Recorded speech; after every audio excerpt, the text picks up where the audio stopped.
Just put it in Drive and go. Yeah. It knows. Wait till you try out the cruise control. Adaptive cruise control. I'll talk to you.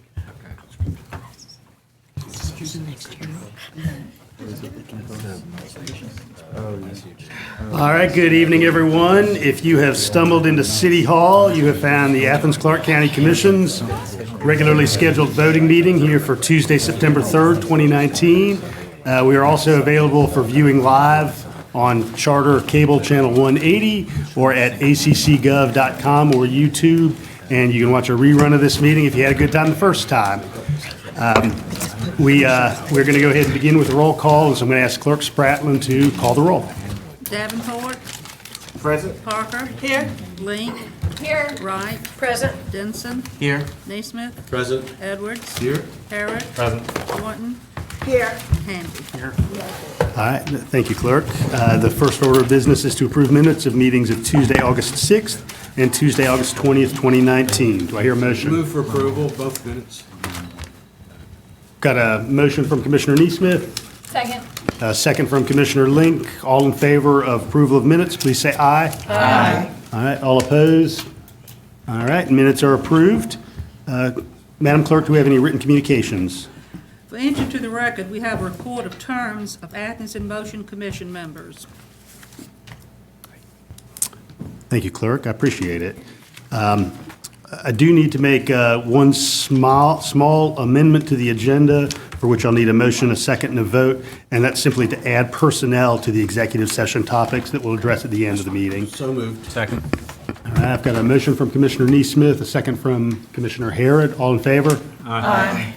Any opposed? All right, so personnel is added to the executive session for the end of the meeting.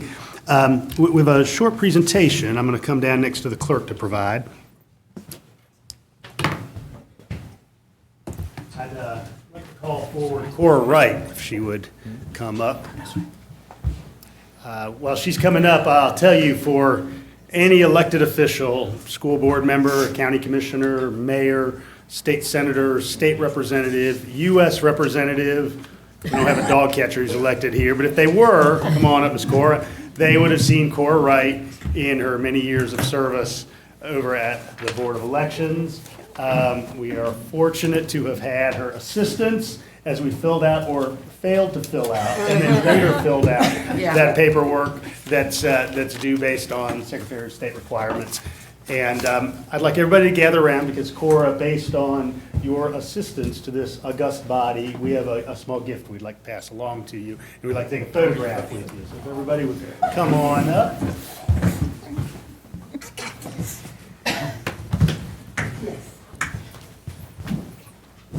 Commissioner Thornton passing her cell phone to the very capable Manager Williams.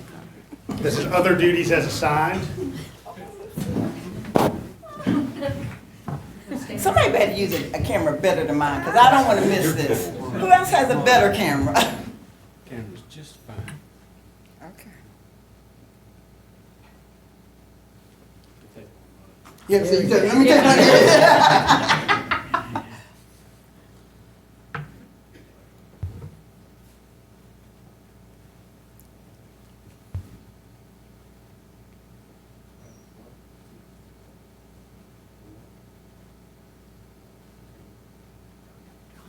All right.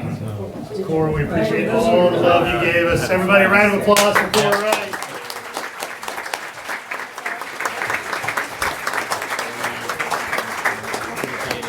I will. Great job. Great job. All of us for you. Thank you all so much for the experience and the opportunity to be a part of Athens-Clarke County. I appreciate it so much. It's prepared me for a lot of things headed my direction, and I'm thank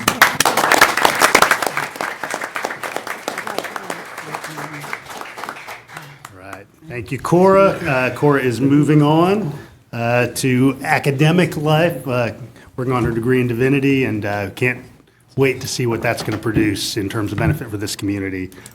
I'm going to go ahead and talk a little bit about citizen input. There will be several opportunities over the course of the evening for citizen input, an opportunity on old and new business, an opportunity prior to that on the consent agenda. separate opportunities for citizen input on each planning and zoning item, of which there is just a single one this evening, and then a general opportunity for public input at the conclusion of the meeting for any item not on tonight's agenda, e.g. cats.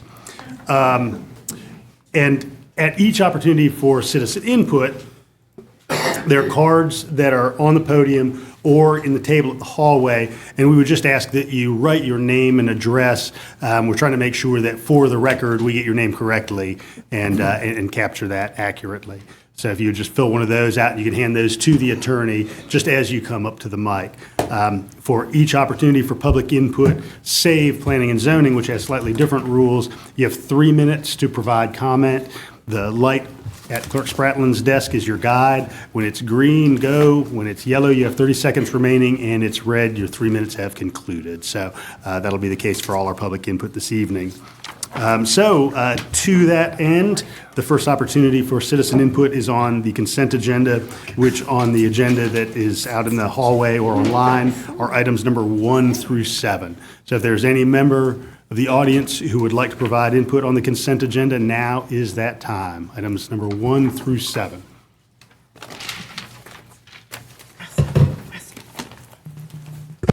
All right.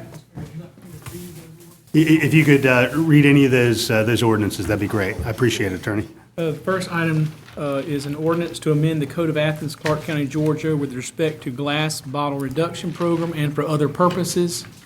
The second item is an ordinance to amend the FY 2020 annual operating and capital budget for Athens-Clarke County, Georgia, so as to provide grant funding, if awarded, from the Federal Justice Assistance Grant Program. For Mr. Attorney, I think it's 2019. Okay. Well, it's FY, they might be, why don't we say the FY 2020 annual operating and capital budget for Athens-Clarke County, Georgia, so as to provide grant funding, if awarded, from the Federal Justice Assistance Grant Program for tactical supplies and for other purposes. All right.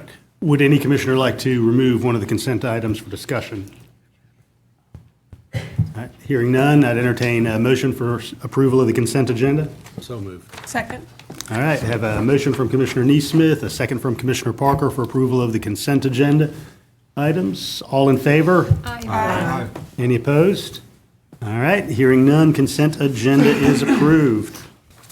All right, we're moving on now to citizen input or resident input on old and new business. Those are items number 8 through 12.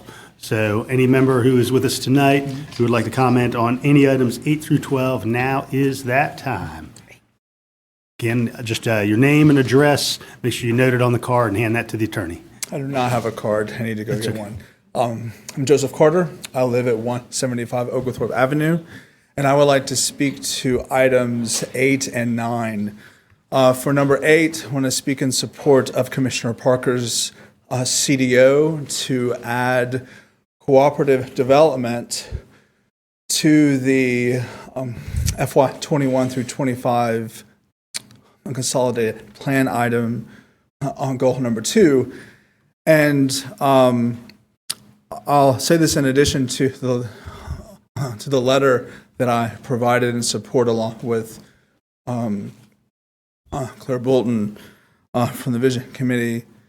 The main reason that I want to speak in support of the CDO is that we need cooperatives because not everyone has the capital to start a business.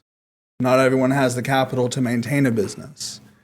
And if we want to build workforces, we can't just start a bunch of small businesses. We have to find a way to create businesses and to maintain businesses that grow workforces by scaling them up and scaling them up democratically so that they can share profits, so that they can share power. Those two things are vitally important to maintain and grow a fair workforce. We need to get better at our labor politics, and this is one very concrete way to do this. So I want to urge all of you to support Commissioner Parker's CDO. It's sets us up to shift some weight toward more democratic labor policies. The second thing I want to speak to very quickly is number 9 on the legislative agenda, and specifically under the appropriations item number 7, wage increases for lower paid UJ employees. I want to encourage all of you, as you consider this item specifically, to think about the large number of employees who work at the university who also have second and third jobs. And when I say second and third jobs, I mean in addition to their full-time employment. Over half of the service and maintenance workers full-time are African American, and they make a median wage of about $27,000 to $28,000, and that's before taxes. As you consider this item, please take the time to reach out to the members of the United Campus Workers of Georgia. We are organizing actively, and you need our help to understand what's going on at UGA. Thank you. All right. Thank you, Mr. Carter. Any other input on old and new business, items 8 through 12 on the agenda?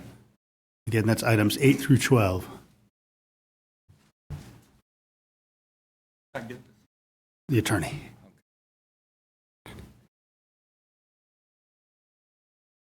My name is Michael Smith. It's 147 Bryan Street, 30601. It's an honor to give the attorney maybe the first public comment card, and I'm glad that I wasn't serving him.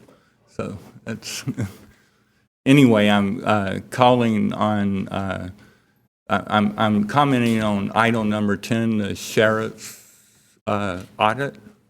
I think over the last year and a half that the operational analysis officer and her staff did a very great job under very difficult circumstances. I think it's been perhaps 10 years since the sheriff's department has been audited. Many other departments probably have not been audited over the past 10 years. The budget has grown tremendously. And if you compare the public auditor of the sheriff department with other private consultant audits, like the recent purchase card audit conducted by the finance department, which was a kind of an automated scan of a quarter, I think in 2018. So it took about 18 months for that audit to come to fruition, and I don't believe that it's in front of the commission yet. And so there's been a lot of chatter about completing audits, about how to do the audits, there's just been a lot of questions that seem to have very little public policy and a lot of politics behind it. So me personally, Sheriff Edwards, I know that he's a huge advocate for foster youth, and he's a great person. However, you know, the department is operating in a very punitive facility that's way too big. And so I think it's important to know that the public auditor's office delivered what I believe to be a great report, and they did it very well. And I'm hoping that members of the commission and other department heads and the county manager's office start realizing the value of a public audit. And thank you so much. Thank you, Mr. Smith. Other input on old and new business, items number 8 through 12.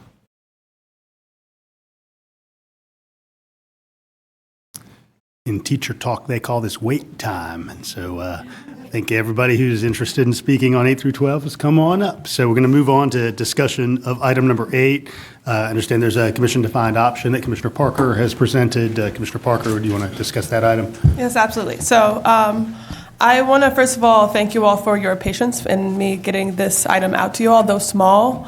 I wanted to get some input from some community stakeholders on this issue, as well as their support. And so in doing so, it took me a little bit longer. But you do have copies of letters of support from the members of the Vision Committee, as well as the Georgia Cooperative Development Center at your desks. So pretty much what I'm suggesting is that in addition to the very clear and well-supported goals that have been laid out by the Housing and Community Development Department, I'd like to add to number 2, the Economic Development and Workforce Development line, the added option of cooperative development. And the reasons of this are fairly simple. We spend the majority of our waking lives at work, and I think that we can all agree that someone that works hard deserves both fair wages and a say in the conditions of this environment. Cooperatives have been shown to foster skill building, a sense of self-determination and civic agency, and a sense of pride and personal investment in the workplace. And in these ways, they increase the personal freedom and personal well-being of worker members in cooperatives. As well, they have a tendency to have higher wages than the industry standards, ensuring that more wealth is generated and sustained within communities rather than concentrated in the hands of few people.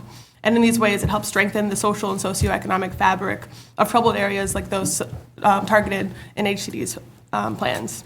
I also have a lot of confidence that we'll have a lot of support to enact this priority if we choose to vote yes tonight. The Georgia Cooperative Development Center has offered technical support in putting this priority into action, and it also has the support of at least 2 members of the Vision Committee. So they, on the back end, will sort of be looking to see how this priority can be put into action as folks apply for HUD funding later this year.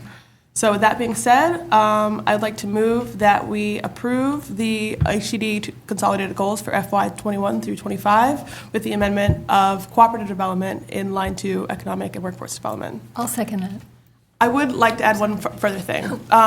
It was brought to my attention that it may not have been clear in the wording that I had sent out earlier that this is an addition to the other options along this line item, and I just wanted to make sure that everyone does have that clear and feels confident with this wording before we move on.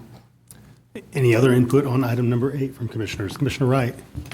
Yeah, I appreciate the research you've done on this and having the support letters too to help me try to get up to speed. So the different terminology, can you help me understand? Yeah. As far as the letters calling it cooperative development, is it just the way to make it fit into that sentence being shifted to the worker owner owned cooperative? Is this? Yeah. So synonymous, same thing? Yeah, so distinguishing it from consumer cooperatives where people who are, what's the word? Customers.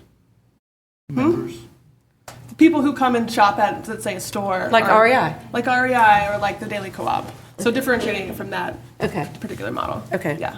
And then it's inserted in what is our traditional description of number 2. Yes. And so in the next 5 years, this can be coming forward of being presented in the application process. Yeah. And then reviewed in the same options and light that it's pretty stringent. I Commissioner think I Neesmith? understand it. For clarification, would you mind reading number 2? Absolutely, yeah. In its entirety as amended? Absolutely, give me just one moment. Okay, so to promote the upward, 2, economic development and workforce development.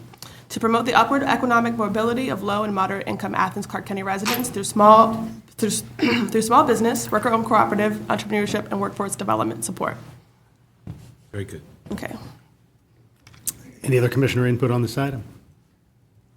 All right, there's a motion from Commissioner Parker on the floor, a second from Commissioner Link. All in favor? Aye. Any opposed? All right, motion carries. All right, moving on to item number 9, our 2020 legislative items for members of the audience or those watching at home or elsewhere.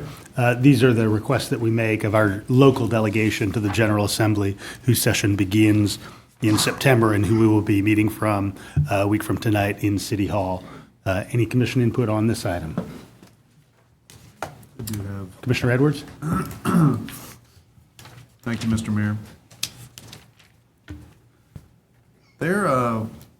I toured a facility last week, Innovative Healthcare Institute, LLC, that provides CNA, Certified Nursing Assistant training in this area, and had been receiving state funding through the Workforce Innovation Opportunity Act. Just as a clarification, Commissioner, those are federal funds that flow through the state. Okay. Well, that's good to know. In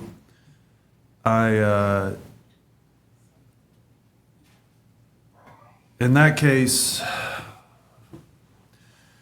it might be something I would raise with the delegation while there. I just wanted to bring it to our attention, and I'm glad that I got your input. Absolutely. And We'll need some federal alliances, it looks like. that's right. Just a little context. What the federal government does when they allocate these WIOA, or sometimes referred to as WIOA funds, is look at several metrics for a region, among them the unemployment rate. And since unemployment has fallen in official terms, at least, this area is getting less of an allocation than it otherwise would. So spoke with Carol Rayburn-Kofer over at the Regional Commission who administers these funds in our Northeast Georgia region. And she said that there's the prospect of getting a supplemental allocation later this year or next calendar year, but that's far from assured. Great. Commissioner Thornton. Prior to the legislative agenda, and I want to say after we had our discussion, I think that is when it became public that the governor is going to end up cutting state funds between this year and next year, and it end up to being like 10% through our state. How will that affect? Is that a conversation we need to be having with our delegation? Those cuts are going to affect a lot of our agencies that we do get money through the state. But it was not, I think when we were going through the process, we didn't get that announcement. So is that a conversation that we need to include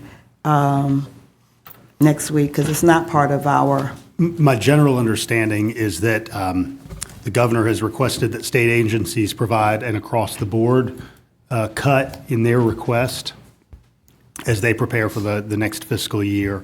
I think a general topic of conversation that we don't necessarily need to embed in this list is if there are some specific agencies that you want to ensure don't receive a funding cut or that you want to see preserved in whole. I think that's a reasonable approach as we speak to our local delegation. So is there, while we're all in this learning curve, is there a list, or do we know who may be impacted in our local government with these cuts? I think it's fair to say that we've got no certainty whatsoever right now. Much like as it works in the local government and state government, an agency provides a request of the governor assembles a budget delivered to the General Assembly. The General Assembly may make some modifications. There may be some sausage making, in lack of a better term there. And so I think it's too early in the process to know for sure at all.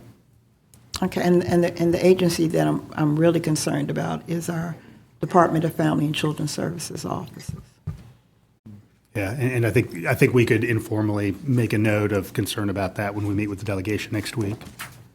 Commissioner Neesmith? We may want to seek clarification about what the governor intends to do, because I've heard two interpretations about his 4% and 6% cuts. One interpretation is it's 4% this year and an additional 2% next year, making it 6% next year. So I don't think he's been clear as to what he intends those cuts to be in terms of the quantity. And I think we could ask for some clarity from our delegation members. Commissioner Link? Yeah, I mean, I want to point out that we do, in number 9, discuss increased investment in healthcare and child welfare programs, and specifically mention the underfunding of DFACs. So I think that gives us plenty of room to have that discussion with our representatives specifically about that and child welfare programs in general.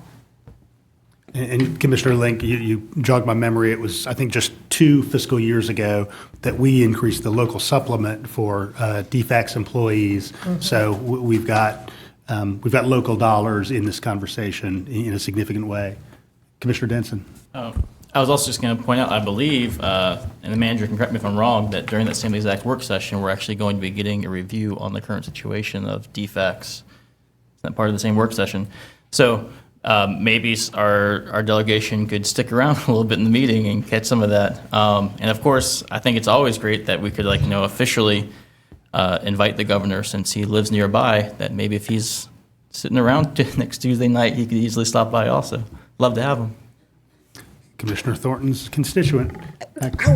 Commissioner Neesmith. A couple of things. One on number 11, which is the sales tax collected on aviation fuel be dedicated to the improvement of public use airports. We had a long discussion about this in the airport authority the other day, and apparently this is something that changes from year to year. Sometimes they'll leave that in for improvement of airports, and sometimes they'll put it in the general fund.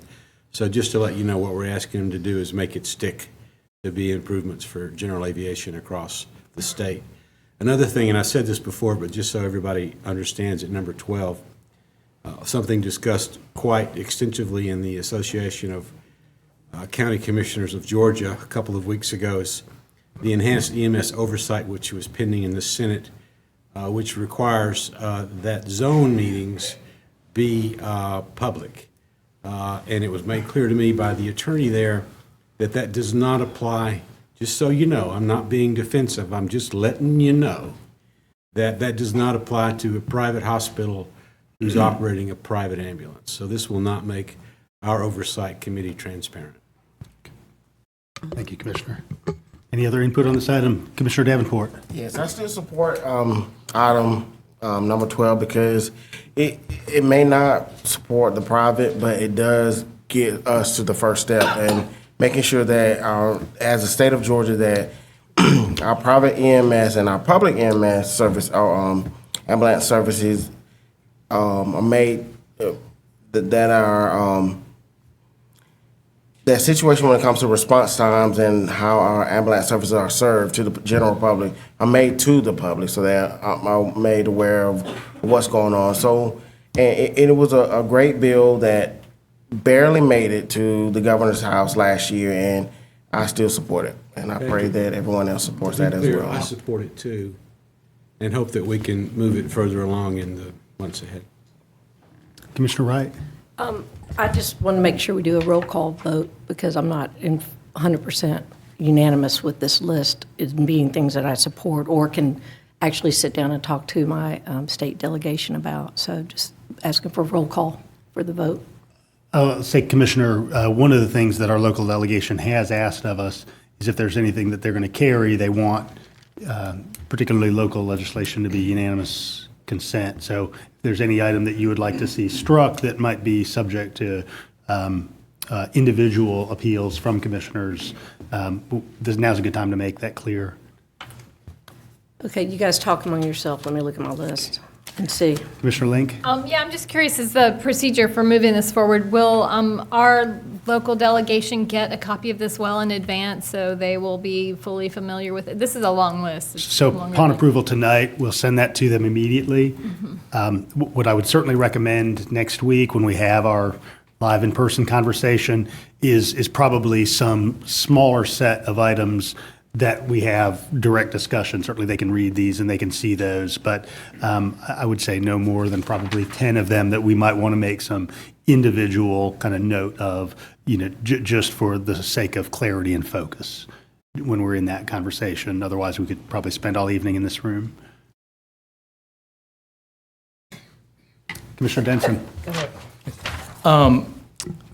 I guess I'd be curious if everybody would be interested on item number 12, because I also support what Commissioner Davenport was going for on this.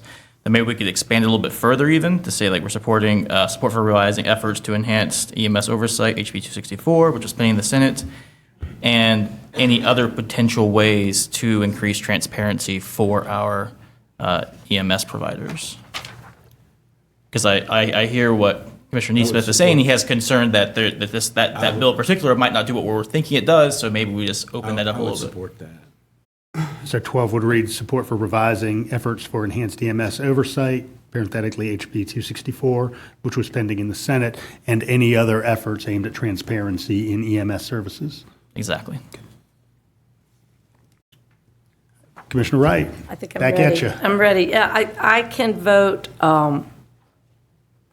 for the list if 3, 4, 7, and 8 are taken off, and then let those be individually addressed. Some of these are there's a variety of reasons, and Would you mind reading those so everyone can hear what those are? 3 is the minimum compensation for school board members.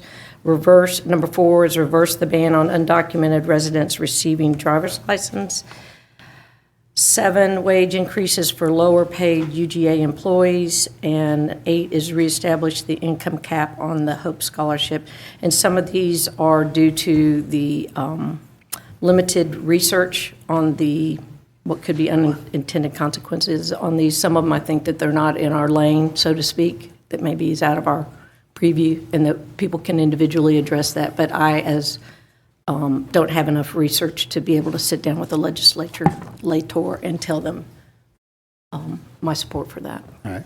And I'll certainly say, Commissioner Wright, while I certainly support the whole list in the sense that this is sort of an all or nothing set of punch list items, I certainly recognize your lack of full comfort with some of those. Commissioner Hamby? Sure, and I was going to maybe make a suggestion if there is a lack of discomfort, because I can certainly see those items certainly opening up the floor for probably another few hours of discussion. Should we not consider putting this on hold until after we talk to the legislatures and just kind of, I mean, there's no reason why they need to get the list like next week. I mean, we get to vote on the list in October. They don't start the session until January. So I'm just saying to get to a comfort level for perhaps Commissioner Wright, or maybe we won't get to a comfort level for And it. I guess the other thing too is the process being that we all have to be supporting all these is awkward in itself, especially with the list as long as it is. And I also realized that I wasn't at the work session when this was the hours probably worth of talking about it. So I'm not trying to debate this right now. I guess I'm just trying to express my how I need to deal with this process. I'll say this before I move on to Commissioner Hare. One of the reasons that we're having this conversation now instead of in November or December is because we want to make sure that we deliver these items of interest to the General Assembly well in advance of the session, since process-wise, much of their work happens in the autumn as they pre-file bills and prepare for spending items. And so this is an opportunity to basically get in the door early. And certainly if there are some of these items that aren't unanimously appreciated now, we could approve a list of those around which there's clarity, simply so we've got something substantive to bring to the delegation. So Commissioner Harrod, I think you had Well, I was going to say, I mean, I do think this list is too long. I think there's too much on here that they've already told us several times that they're not going to do. And the definition of insanity is doing the same thing and expecting a different outcome. Now, I can understand an argument that this is a bully pulpit, and we put things on the list as a way of virtue signaling. I get all of that. But there are certain things on here that they are just not going to do. Much as I think that they should do them, they're not. I mean, mandatory registration of firearms, they're never going to do that. So I don't know why we're putting it on our list, much as I think that would be a good idea. Commissioner Link? Yeah, I mean, I believe it's important for us to let our constituents know that we hear their concerns over and over. We hear from folks in the community about things that we literally have no control over. It's our state legislators that make these laws. So I believe we have a duty to our constituents to at least convey those concerns to our state legislators when we're meeting with them face to face, and to let them know that we take their concerns seriously.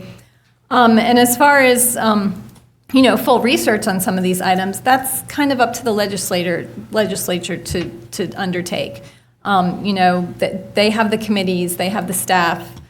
So yeah, granted, some of these things are not going to get very far in their committees, but at least they're getting presented, and there might be some of our Democratic legislatures might take them up and get some of that research done. And, politics is a long, long game.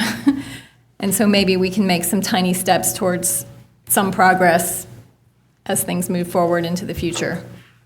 Commissioner Neesmith. Well, speaking of representing your constituents, I can tell you that I can't possibly agree to asking for mandatory registration of firearms, whether the majority of you believe in it or not, and perhaps not even if I believe in it, which I don't, not mandatory registration. So that's got to come off. And the ones that Allison mentioned, I think I have some issues with them too. I think we're getting outside our lane, and we're decreasing our effectiveness on the things that we do have influence over and the things that we're responsible for. So I'm with Allison on removing some of those things and not including those on the list. Commissioner Thornton. So are you saying that you're looking for a unanimous vote? No, Commitment. The legislators will ask if it's a unanimous vote. So the delegation has asked for That it. just seems really kind of undemocratic. I That's the mean, rule. people should be able to vote the way they want to vote. I mean, I have no problem with the list personally. This is my first rodeo with the legislature, so I don't have no problem with the list. But to say that everybody has to vote for it, I think that is contradictory to what we all believe in. Again, I have no problem with the list, but I don't think we should tell everybody they have to vote for everything on the list. That just doesn't seem right to me. Commissioner Hamby. Can we maybe make the motion that says this is a suggested list, or perhaps items to consider? That Commissioner Hamby, there's one item here I just don't want on there. You can take out mandatory registration, and I'll be happy with that item. Everybody's for background checks. okay. Well, in that case, I think we ought to just vote, and whoever votes no can vote no on the But he's list. saying that he wants a Well, we're not going to get there tonight. Well, unless we trim the list, because No, it's not because unanimous. Well, I'm for the list. I'm good. I'll say that an approach that has often been taken is that as issues emerge in, your individual consciousness or the public consciousness, those can be brought forward by any individual commissioner or any group of commissioners, kind of in the future, just in the way that you would typically appeal to the General Assembly members. And so. This is representing our wishes to those legislators. Correct. They're expecting it to be unanimous. Correct. They're not going to know what isn't unanimous and is unanimous unless we tell them. And so, Commissioner, the point I'm getting to is that if we do strike those items where there isn't unanimity of interest, which, as I've noted so far, are 3, 4, 7, 8, and the language in 15 reading mandatory registration of firearms, then the remainder, which is quite a few items, are of complete interest. Yes. Commissioner Denson? Thank you, Mayor. I will just voice a little bit of just frustration, I guess, at the way that this process has gone, because at least early on it was talked about that we needed to have full consent from this body for the legislators, and I think at least most of us, moved forward with that assumption, and then compiled this list. I think this list, as we're looking at now, was finished, at least 2 weeks ago, maybe 3 weeks ago? But we didn't discuss it. But no, it's exactly, and that's where the frustration is that it wasn't discussed, and that I just wish that there's concerns on these things that they would be brought up before tonight, because by not doing so, it almost creates an impossibility for the people who do have a good idea what these things are, do research, to be able to share that research, to share that knowledge, and to actually present the arguments for why these things need to be on there. And if the concerns have been brought up 2 weeks ago, or even a week ago, online, email, telephone calls to the people who put these things on, then we wouldn't be in the situation that we're in right now, which is kind of got it leaves people out. People who had those items on there, they have no chance now of putting this on, basically, because votes are able to be held hostage a little bit. I mean, I understand why it's difficult, but I just wish that we could be working a little bit better as a body and expressing and communicating our concerns so that we have a better list and we're able to communicate work better. And I guess my suggestion here is going to be that we move forward with this like a consent agenda. People can pull off the items they don't want. We could vote on the entire list with those items removed, and then very quickly vote on those individual items. Not a bad suggestion. And so that would involve, formally speaking, splitting the question and creating kind of multiple agenda items. Commissioner Link? Yeah, I just want to remind everyone that regarding item 15, increased gun control measures, 3 years ago, an AR-15 rifle was stolen out of an unlocked truck parked outside of a fraternity house in my district on Hancock Avenue. Just last week, that happened again. An AR-15 rifle was stolen out of an unlocked truck driven by another young man. That particular weapon didn't even belong to that young man. It belonged to his uncle, who is no longer in the country. Knowing that these very powerful weapons that are repeatedly, regularly used in mass shootings, mass devastation, mass slaughter, are now on the streets, unregulated in our own community, I think we need to seriously consider voicing those concerns to our legislators. Yeah, they might not do anything about it, but it would bear heavily on my conscience if something were to happen in this community and we did not speak up. Commissioner Davenport? Why anybody in this county and this town would support campus carry? These are kids who are going to school to learn. And the fact that we as a state passed a law a couple of years ago to support guns on campus when people are just there to educate themselves is ridiculous to me. Makes no sense. But I understand the Second Amendment. I understand people the right to carry a gun or whatever. But in this town, we have to support campus care. We have to support increased gun measures as well as universal background checks. It's ridiculous. Commissioner Neesmith? Mr. Chairman, to be clear, the only thing I'm asking to be deleted in that item is mandatory registration of firearms. That's the only thing I'm asking to take out. Okay? Commissioner? We have to register to drive a car. What's the difference from registering to carry a firearm that can kill somebody? Both can kill get into people. an argument with you about what rights are. Mayor, do you mind if I make another suggestion? Commissioner? Just trying to help us out of this quagmire a little bit. I may be making it worse, but maybe if we vote to approve the list that everybody can agree with, and then those items that we don't agree or that aren't agreed with, we put on hold until next month. It gives us an opportunity to voice our concerns to the legislatures. We could always add it. We could always have a public vote on those lists come what's next month? September. October. And so that, I think I'll make that as a motion if y'all, because we can sit here all night and talk about these 5 different things. So I'm going to make a motion that we approve The list, save items 3, 4, 7, 8 in the language in 15, reading mandatory registration of firearms. So move, except I'd like to make sure that we have that on the agenda, those items on the agenda for next month, for those who want to vote for it and those who want to vote against it are able to. And so the remainder of And the so that items. we have the opportunity to bring those items up to our legislatures at that So time. I can place those other items on next month's agenda. There you go. Commissioner? All right, I've got a motion from Commissioner Hamby, a second from Commissioner Neesmith, Commissioner Denson, and then Parker. I guess speaking to that motion, I wonder if we could change the timeline of that a little bit and go ahead and vote on the list with those 5 removed, but then have those 5 put on a special called session for next Tuesday, so we would vote on it before we actually talk to the legislators. Because I think it's powerful that we don't get audience with them multiple times. They're going to be, I mean, they're not going to come back after we vote on it in October. So I think we all know that. And the power is having them in the room and be able to talk to them face to face. So I'd be fine with that if we could instead vote on it at the very beginning of next week's meeting as a special call session. And I like I'm not to second that. suggesting, I'm sorry, Kelly, if you don't mind, Mayor. Go ahead. And I'm not suggesting that we're not going to talk about it, even though they're not on the list. I still think you can talk about it in that regards. I mean, I just threw that out there. If y'all want to vote for the motion, that's fine. Yeah, That's it was my fine. turn to speak next. But I'd Commissioner like to Parker. second Commissioner Denson's motion.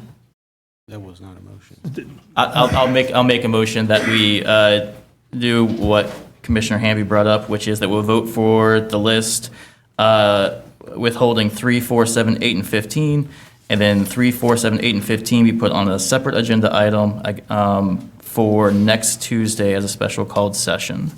Commissioner Denson, how about just amending the wording to 15 rather than taking it off? So I would, what I guess I would expect there is that in the coming week, that the language could be worked on between you and Commissioner Link to have that fixed, and I just want to go on record. Commissioner, I'll recognize you in just a moment. Commissioner Link? I would be amenable to amending that language to say mandatory registration of assault weapons or automatic weapons, Commissioner? Are you waiting semi-automatic. for a vote? Because I'm about to say something different. So I'm certainly willing to take input, but there's now a substitute motion on the floor to move these items to a special called session next Tuesday rather than to move them a month forward. Commissioner I Neesmith? can't support that substitute motion because I do feel very strongly about repeal of campus carry and universal background checks. I want that item 15 to go forward without mentioning mandatory registration of firearms. I don't want to hold that back.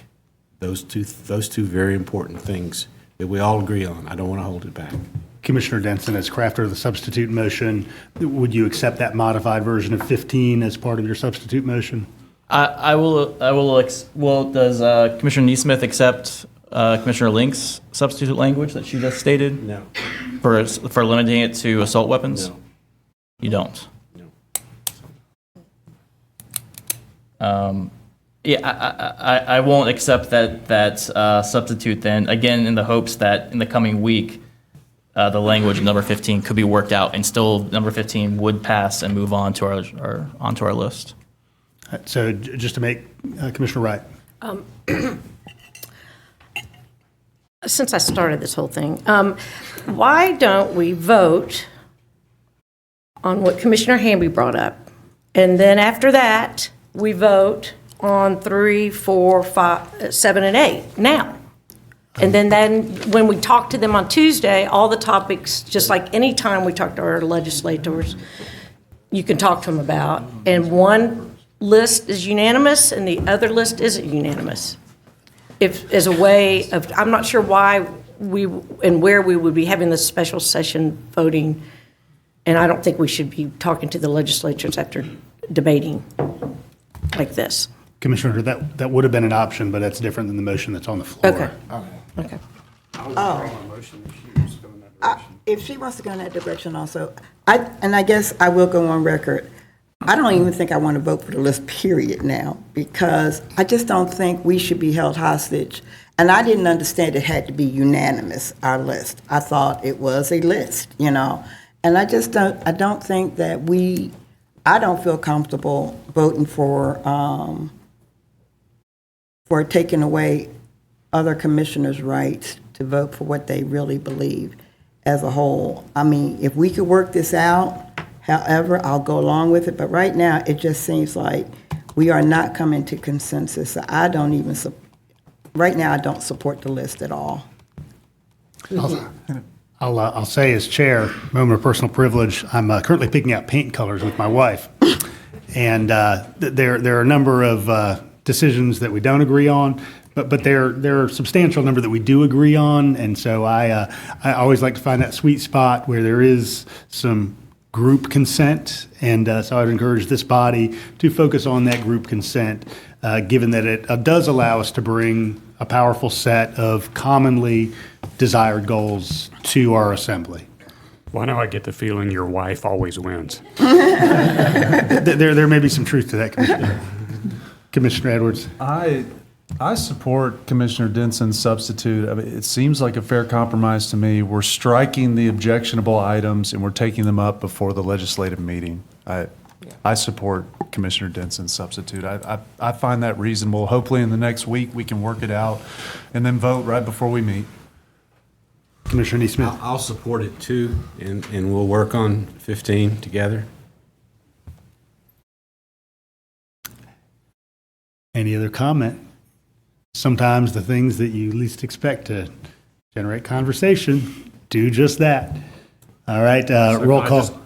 Commissioner Herrick. Recap. So my understanding is that we all agreed that the following items, there is no disagreement amongst us. 1, 2, 5, 6, 9, 10, 11, 12, 13, 14, 16, 17, 18, 19, and 20. Is that Correct. Yes, sir. So let's vote on those. All right. So Clerk Spratlin, if you could call roll beginning with Commissioner Denson for the substitute motion. The second was Commissioner Parker. What is the motion, please? The motion is that those items that you just named have unanimous consent. The other items we're going to rest upon for a week and revisit in a special called session prior to our meeting with the delegation. All right? Denson, Yes. Neesmith, Yes. Edwards. Yes. Harrod, Yes. Thornton, Yes. Hamby. Davenport, Yes. Parker, Yes. Link, Yes. Wright. Yes. 10 yes, 0 no. All right, thanks everyone for playing. All right, we're moving on to item number 10, operation audit of the Clarke County Sheriff's Office. Any commission input on this item? Commissioner Link? Yeah, as chair of the audit committee, I first of all want to thank our auditor, Stephanie Maddox, and her staff for this arduous process and thorough job they did. It was, certainly extremely difficult. It's been a while since this department's been audited, and we have a brand-new, very large jail. There are plenty of kinks to work out in the staffing. And they produced a thorough report, which we're not going to go through tonight. So I would like to take this opportunity to ask that we approve or we accept this audit with the caveat that we have a work session presentation of this audit, and our auditor is already has that prepared. She did present it to the audit committee. And I believe that this full commission deserves to see that, that audit. Any other input on this item? All right, so motion on the floor from Commissioner Link, second from Commissioner Neesmith. I want to second what Commissioner Link said about the auditor's work. I have a great appreciation for how arduous it was and difficult in many, many, many ways. And I appreciate the work you did, and it was good work. Commissioner Link? Yeah, and this is a large department, a large staff, and the staffing issues they're having are not unique to this particular community. It's across the board in the industry, but we do have unique challenges here. And so I'm hoping that, some of these findings and recommendations are followed up on, and we can get this facility up and running as efficiently as possible. All right, Commissioner Thornton. I am going to, and the auditor did do a great job, and really appreciate it. And the only when we have a work session on this, I hope that somewhere in between that the progress that the sheriff's office has been making in strides is part of that workshop. the changes that have been made, if there have been any, is presented in conjunction with the work session if we go that route, if that's what you're recommending. All right, I have a motion from Commissioner Link, a second from Commissioner Neesmith. All in favor of accepting the audit?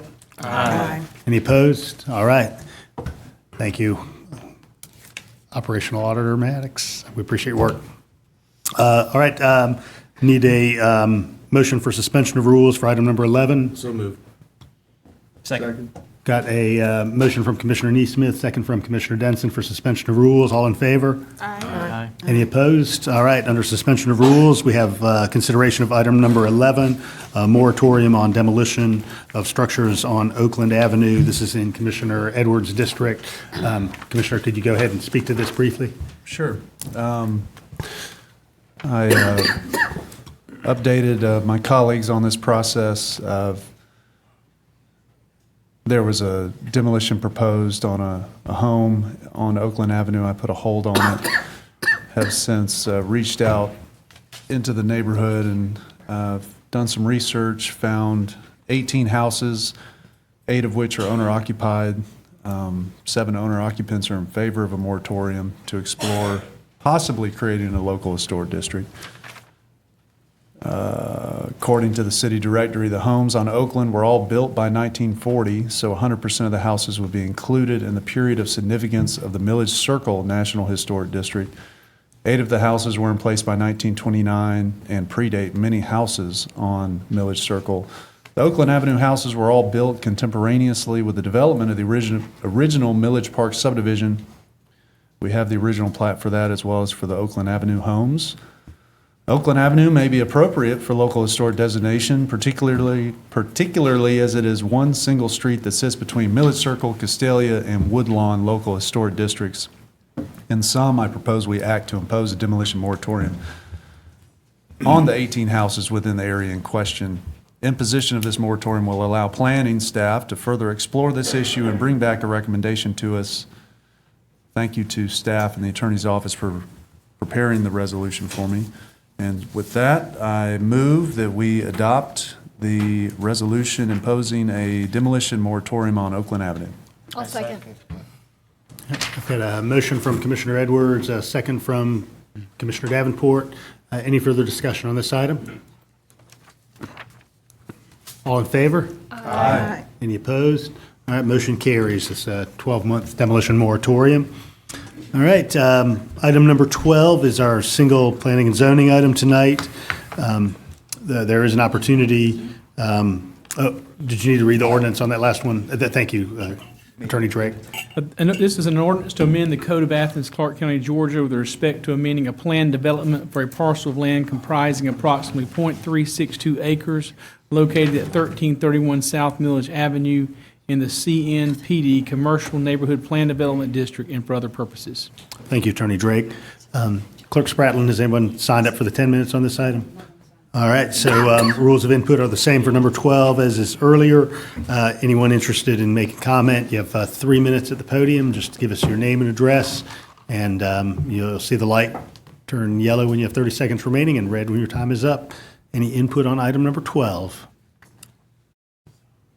All right, seeing none, we'll come behind the rail. This is in Commissioner Wright's district. I have not received any additional feedback from anybody in the community. If anybody has any questions, Brad should try to answer them first.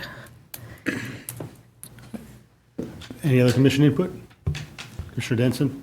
Thank you, Mayor. Yeah, I did have a few questions. I know I brought this up during the agenda setting session because I was really trying to get my head wrapped around the purpose of the tree ordinance, how it works, what its parameters were. And so I guess I have a few questions that this can be answered by Brad or by any of the commissioners here. So I guess the first one is, so this is an important ordinance, right? I mean, this is, we crafted this policy because we felt like it was an important thing to have, that we wanted to have this 15%.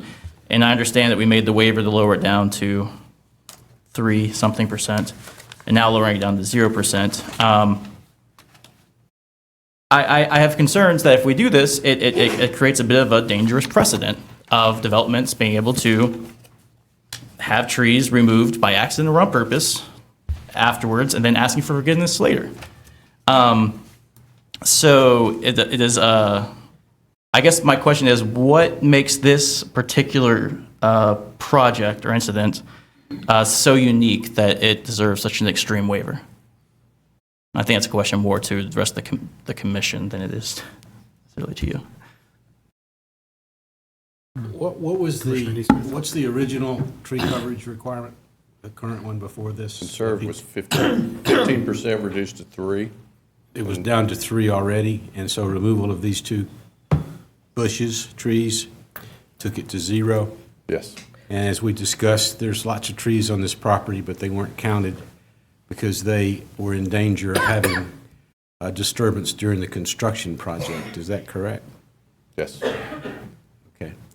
So I think, Commissioner Denson, what makes it unusual is, first of all, we're reducing it from 3% to 0. And the other thing that makes it unusual is there are lots of trees still there. I think also, if we were not to pass this plan development, we would be putting the developer, the owner of this business, into a rather extreme hardship for, for something he didn't do. And it's not that extreme. I think our tree ordinance might need to be revisited. I agree with that. But I don't think we need to revisit it on this particular incident, this particular piece of property. Commissioner Davenport indicated interest. Yeah, and I did have a question. I support what Commissioner Denson is saying. One of the trees that was in the back was I think it was a pine tree or an oak tree. It was a big shady tree. In Athens, it gets really hot. We need our shady trees. So I'm just concerned about, as Commissioner Neesmith has said, I'm really concerned about our tree ordinance because, I don't want developers to just come in and just tear down trees because we need our trees. So, but I just want to make that reply to comment. that. This developer didn't do that. 2 trees were accidentally removed through no fault of his own. It was not a bush, though. It was a tree. Well, the other one was a bush. I think a couple other commissioners expressed interest. Commissioner Wright? Brad, I thought that, it was my understanding there's 2 categories. There's existing canopy and the tree coverage that was newly planted. So I think that's also the balance here is the gain of is it by percentage? How do we count the new plantings? If you can help us all understand the difference between, there's 2 categories with the tree Reserve. ordinance. Yes. I think you can do it better than me. Thanks. There is a requirement for conserved canopy, which are those trees which existed on the site prior that are not, there is no development disturbance within certain distance of the root zones. And that generally will carry a percentage number. In this case, I think it was 15% of the site conserved with a total of 40. And they were not able to conserve those trees, but then they were able to go over by about 15% in excess of what is already there.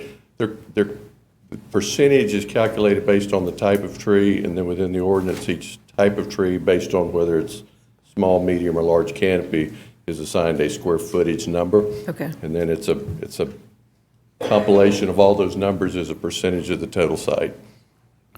And the number that came, that they gained, or what, I don't know, the tally for the new plantings to was over what was expected? Yes, the tally was over of the new.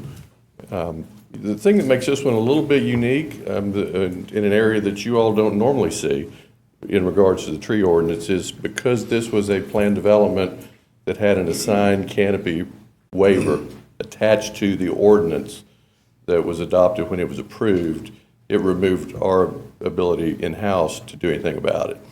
I had no option at that point other than to send that back to you all as a commission to grant that waiver because it was already granted as part of the zoning action initially.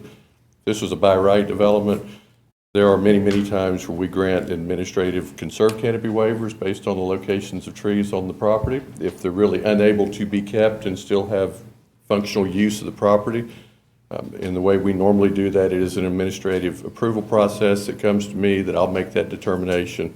We approve some, we don't approve some. But in the case generally where they are approved based on hardship, we will then also, there's an expectation that at the end of the day, there is additional trees planted above and beyond. And they've done that here too. Because it was a PD, I no longer had the ability to work with them administratively. It had to come back to you. Thanks. I think there was some other commission interest. Commissioner Herod? Sure. So as I'm reading the report here, the problem is that 2 trees that were supposed to be conserved were mistakenly removed. One was a 6-foot tall crepe myrtle, and one was an 8-inch caliper dogwood. Is that correct? That's correct. And they've already gone. Is that correct? They were gone when we did the inspection. So if we deny this waiver, what happens? I mean, I think it effectively at that point would put them into the development restriction. I mean, ultimately where we would be at that point would be that we would need to, ask for them to vacate the premises. They're in violation and get into legal actions beyond this group. Mm-hmm. I don't know of any other option.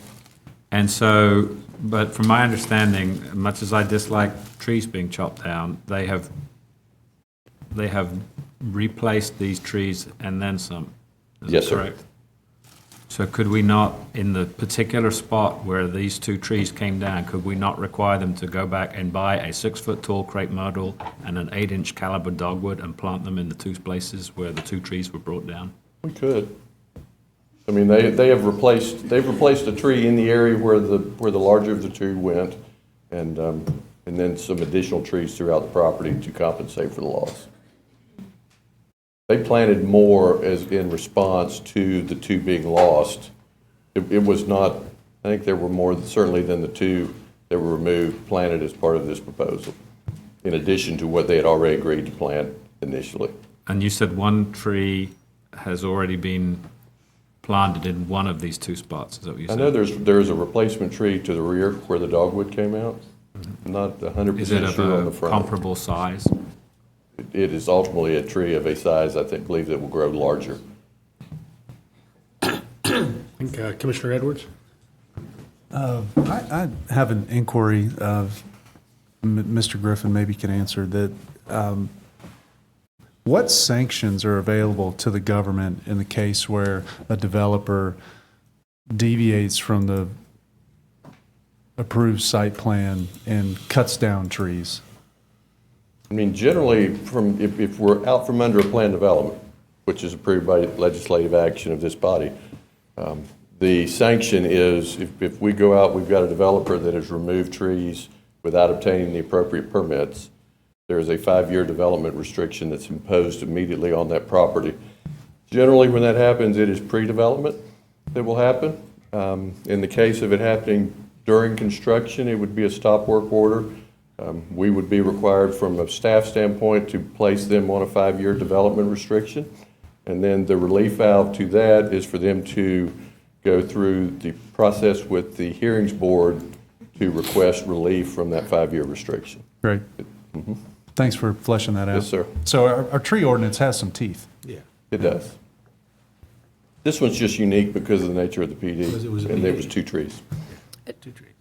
Commissioner Wright? Yeah, and the replacement for the crepe myrtle was moved because the person in charge of making sure the handicap parking spot, I believe, was the tree interfered with the ADA access at that front part. So the replacement for that is not exactly in the right spot. Some would say. There was no requirement for it to go back in the right spot.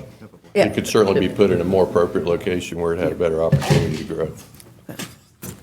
I make a motion that we move this forward, accept plan. I second. Commissioner Denson? I have one more question, I guess, to you, Brad. And what is the purpose of us differentiating conserved canopy from planted canopy? That if it was sufficient to simply have planted canopy replacing conserved canopy, why do we have that distinction? distinction that you all find yourself in this evening is solely based on the fact that the plan development that was initially approved had a waiver included with it to allow them to reduce. Because that was built into what then became a binding report and plan that carried with it an ordinance, it removes our ability in-house to any longer make changes to those types of things under policy without it returning to this body for you to make the decision. I guess I'm asking a question, like, going back to, and asking you to answer it the best that you can, because I know, like, whenever our tree ordinance policy was created, why did we differentiate conserved canopy from planted canopy? If they were just interchangeable. They're not. Exactly, and that's kind of the point I'm getting to, is that they're not. And so I guess I have a bit of an issue just treating this like it's not a big deal. I mean, so far this is kind of the second time we've as I've been on this body, we've dealt with something where something has happened dealing with a development. I remember going back to a house having a roof that was not approved for historic district, and we did not approve that variance, even though the work had already been done, and we required the people to tear down that roof and replace it with a roof. I totally realize here that we can't get them to plant the trees back. I read through our tree ordinance pretty thoroughly this afternoon just to try to get a better idea. I mean, the fact that they're supposed to have fencing set up around the root borders of the tree so that basically if people are following our tree ordinance, trees don't accidentally get cut down. Like, our tree ordinance is created in a way that does not happen. It only happens if people are not following our tree ordinance. So I have a bit of an issue with what happened here. And again, concerned about precedent being created. So I would like to make a commission-defined option in line with the staff recommendations that are part of the agenda attachment that we have. So that I propose that we approve with the condition that the street trees be spread toward the entrance walk, or that the gap be filled with an additional tree in order to fulfill streetscape tree requirements in 8715K for even distribution. So that way, I mean, if we're going to make such an extreme exception, I think it's a good idea for us to also therefore require that what is within their ability to abide by our tree ordinance as strictly as possible, that we ask them to do that. Excuse me. And again, that y'all can find that in your packet. That is, there's the planning department, the planning commission's recommendation, and then there was the staff recommendation with condition, and that, what I just read there, was the condition that was listed as staff's condition. Commissioner Hamby had a question? Yeah, for Brad. Am I reading this right? The planning commission accepted the staff recommendation, right? Or did they not?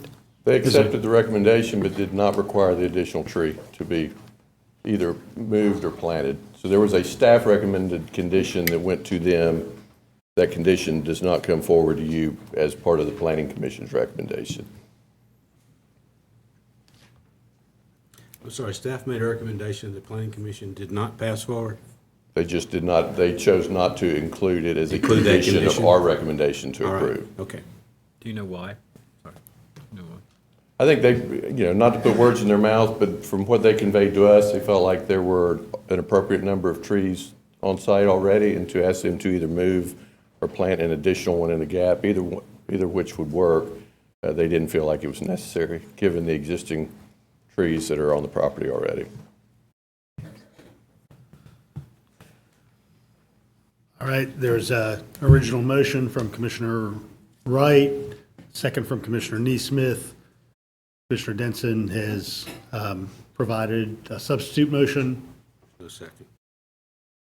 All right, motion dies for lack of a second. Oh, Well, I'll second it. I had a question. There's a second from Commissioner Lake. Yeah, I thought Commissioner Neesmith had seconded it, but I'll second. I mean, I feel like that's a small thing to ask, is to plant one additional tree, as was initially recommended by staff. Commissioner Harrod had a question. I just want to be clear. So on the staff recommendations, the staff recommends that the street trees be spread toward the entrance walk, or that the gap be filled with an additional tree in order to fulfill streetscape tree requirements. So which of those two are you looking for? Oh, I agree with staff that either of those two actions will fulfill what we're asking them to do. So you're not saying that they have to do one or the other, you're just saying give them the choice between those two? Exactly. And so that therefore they are actually fulfilling our tree requirements. Yeah. So we're asking for one more tree at the minimum. I would imagine that's what they would go with, because that's probably easier work than just wanna be uprooting clear. all the other ones Is and that what moving it them. is? Yeah. And I think that would be our recommendation to you. In lieu of trying to lift one, move it, and replant it at this time of the year, plant one more. Should we put this on the legislative list? That'd be the perfect intersection of the evening. We don't need to get in. All right, we have a substitute motion from Commissioner Denson, second from Commissioner Link. All right, roll call, Gene. Denson, Yes. Naismith, No. Edwards, Yes. Harrod, Yes. Thornton, Yes. Hamby, Yes. Davenport, Yes. Parker, Yes. Link, Yes. Wright. Nope. We are Yes. right back at the legislative. Yes to list. no. All right, so motion carries. All right, thank you, Brad, I appreciate it. All right, now is the time in the evening when we have citizen input on any item not on the agenda tonight, which I believe we will have. And so if you could line up at the podium, that would expedite the process for everyone.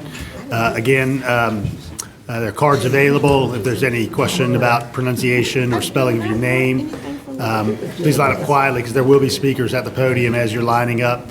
And again, as was the earlier protocol, you'll see the light in front of Clerk Spratlin. When it's green, you may begin speaking. When it's yellow, you have 30 seconds remaining. And when it's red, your 3 minutes has concluded. So wait just for a second for everybody to assemble. So Ms. Loniak can be heard.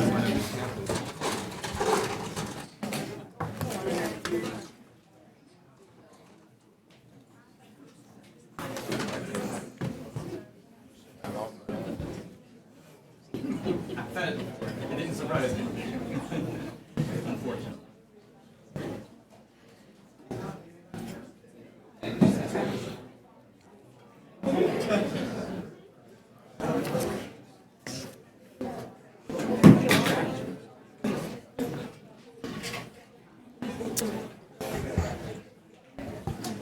All right, once again, just provide your name and address, and then your 3 minutes will begin. Everybody, please listen so everybody can hear.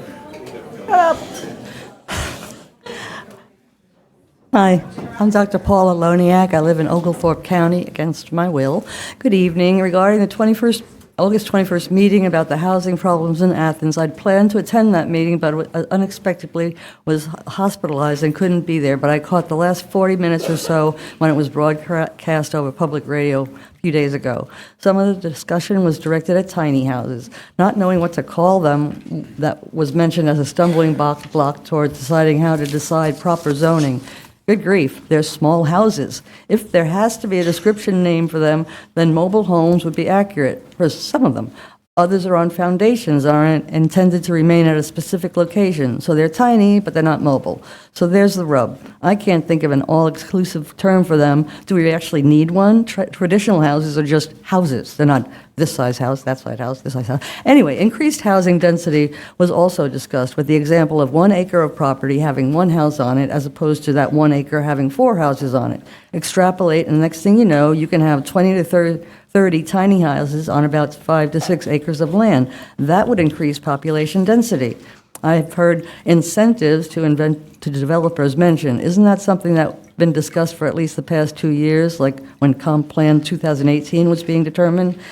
Have any incentives been offered? Have any developers shown any interest? Maybe it's time to begin reaching out to developers from other than the regular gang. If a new developer accepts the incentives and develops a tiny house village, maybe some of the current batch of developers might be more inclined to get a piece of the action. If the incentives aren't working, then they need to be made more appealing and lucrative in order to persuade them to work with us on creating affordable housing in Athens-Clarke County. The discussion also included the square footage description of tiny house. I've been investigating all things tiny house since early 2015. I've attended festivals and workshops, and I feel qualified to say that tiny houses started out being 400 square feet or smaller. However, that might have changed. Maybe now it's 600. Whatever, neither will be allowed in Athens-Clarke County at this time with the current zoning.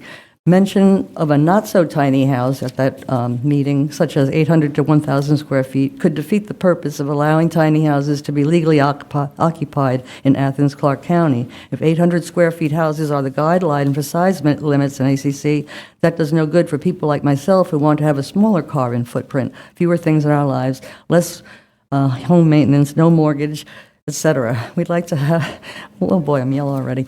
We'd like to live in a community, a village where we know our neighbors, have some green space community.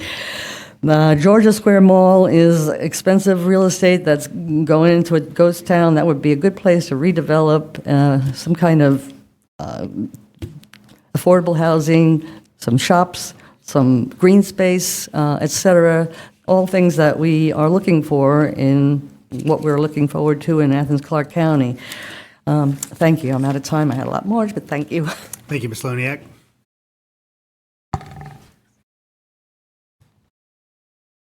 Hello. Hi. I'm Catherine Titus. I live at 135 Deer Parkway in Athens.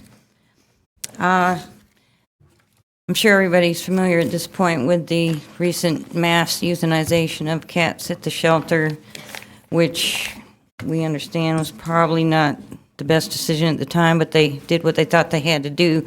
I've had a concept for quite a number of years that I had wished to bring forward to the previous commission, like at least 5 years ago, but I've never had any luck bringing facts and figures together to present something concrete to y'all or the previous administration. But in light of this incident that happened, I think it's just a matter of putting the plea out there. We need a committee to study how to more effectively use our tax dollars that fund the shelter to, in my opinion, have a mass spay and neuter program for cats and dogs, free to the public, so that with the short gestation time of pets, within a matter of months, we could get this problem under control. And it has been a bad year for cats and kittens and probably puppies too. In previous years, the Humane Society and the shelter have done a beautiful job of keeping up, but it just apparently went haywire this year. So I was never able to get UGA to help me, like a cost study or anything, but I'm certain we could take the same money that's being used to feed, vet, intake, staff, euthanize. I can't even, at this point, still don't have figures on what it costs to euthanize a pet, as opposed to, or how long each one remaining there costs to be there. But I'm certain, even if there's a slight overlap in costs for a short period of time, that a mass-free spay and neuter program could bring this all under control where we're doing it logically, not backward, because the cause is the overpopulation. That is what leads to things like mass euthanization. So I'm just hoping that now I've already started trying to get some numbers and information together. None of it's come through yet, but I would love to see a committee appointed. I'll be happy to serve on it if need be. I just feel compelled, and I've recently learned that this has actually been done elsewhere, and here I thought it was an idea I had, but somebody, like California was mentioned, somebody was telling me, and a couple of other places. So I'm certain that, and people at the shelters, you know, maybe they're, oh, but I'll lose my job. No, you'd probably have your duties reassigned or some other direction, but I don't think it's going to cost shelter employees their jobs. I think it can be done that's fair to everybody, and bring this to a sensible thing and make Athens, Georgia a model for the community, the state, the nation. I see no reason why we can't at least give it a try. Thank you, Mr. Mayor and Commissioners. Thank you, Ms. Titus. Good evening. I'm Dr. Shanice Allen. I live at 130 Meredith Ridge Road. I am the director of Innovative Healthcare Institute. We are a healthcare training school. We provide training in CNA, which is nurse aid, patient care tech, EKG, and phlebotomy. And we are entering into our 4th year of job training.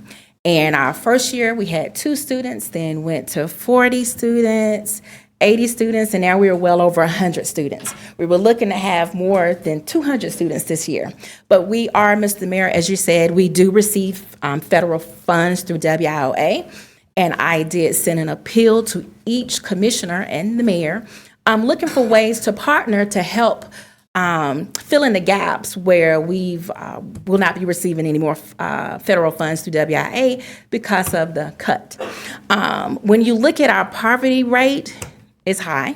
When you look at our unemployment rate, it's low. It really does not give a true depiction of what is going on here in Athens-Clarke County. We have people that are underemployed. So our mission at Innovative Healthcare Institute, we provide training, we certify, and we employ. We change lives and we pull and remove barriers from our students. So we're looking at ways to do this because if we don't, we will not be able to train, we would not be able to certify, and we would not be able to employ people in Athens-Clarke County. We have changed lives. I know, thank you to Commissioner Edwards, who came out with our state representative to look at our facility, to tour our facility. And thank you, Commissioner Parker, for reaching back out and responding to my email. We do have a meeting set up on this Thursday, and I look forward to meeting with you. I urge each commissioner to come out, tour Innovative, and see what we are doing. Not just training, certifying, and employing, but we are changing lives and making a difference in Athens-Clarke County.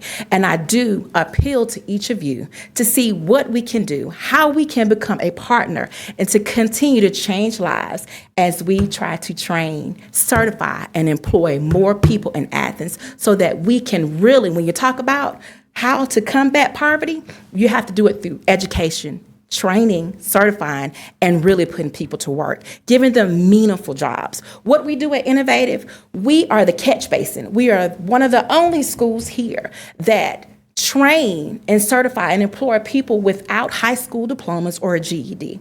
We are the only one. And I have students here today. I know I could give you statistics, but the things that really probably you really want to hear is how Innovative and our programs have changed the lives of students. So I hope that you can listen intently to our students as they pour out their testimonies of how Innovative has changed their lives. Thank you. Thank you, Ms. Allen. Good evening. My name is Tarka Dillard. I live in Watkinsville, Georgia, and I'm here to speak on behalf of Innovative Healthcare Institute as a parent. My daughter, who is now 16, and she's in the audience, she attended the program last spring, and at the age of 15 years old, received her Georgia Certified Nursing Assistant's license. She's been afforded with opportunities such as internships. Right now, she's interning in Athens-Clarke County with the Council on Aging in a position that was only offered to 18 years and older. But because of her experience and the education and training she received at Innovative, the director of the program relooked at the requirements, and now she's 16. She turned 16 maybe 2 weeks after receiving her certificate. But she's been afforded with some opportunities that she would not have had without Innovative. And it was very sad to me that this program might not be available for some in Athens-Clarke County or surrounding counties because of money, because of funding. And if there's any way to assist this program, I think it would be, well worth this commission to take a look at, what could be done. Not only does Dr. Allen and her staff provide training in healthcare and life skills, but my daughter really found, I guess she found, her niche with Dr. Allen and with Innovative. It was very personable, very professional environment, and as a parent, I could not have asked for my child to be in a more positive environment. And she loves it. She does have the desire to go into the medical field as a surgeon, orthopedic surgeon one day, and through Innovative Healthcare Institute, I believe that she will get there. Thank you. Thank you, Ms. Dillard.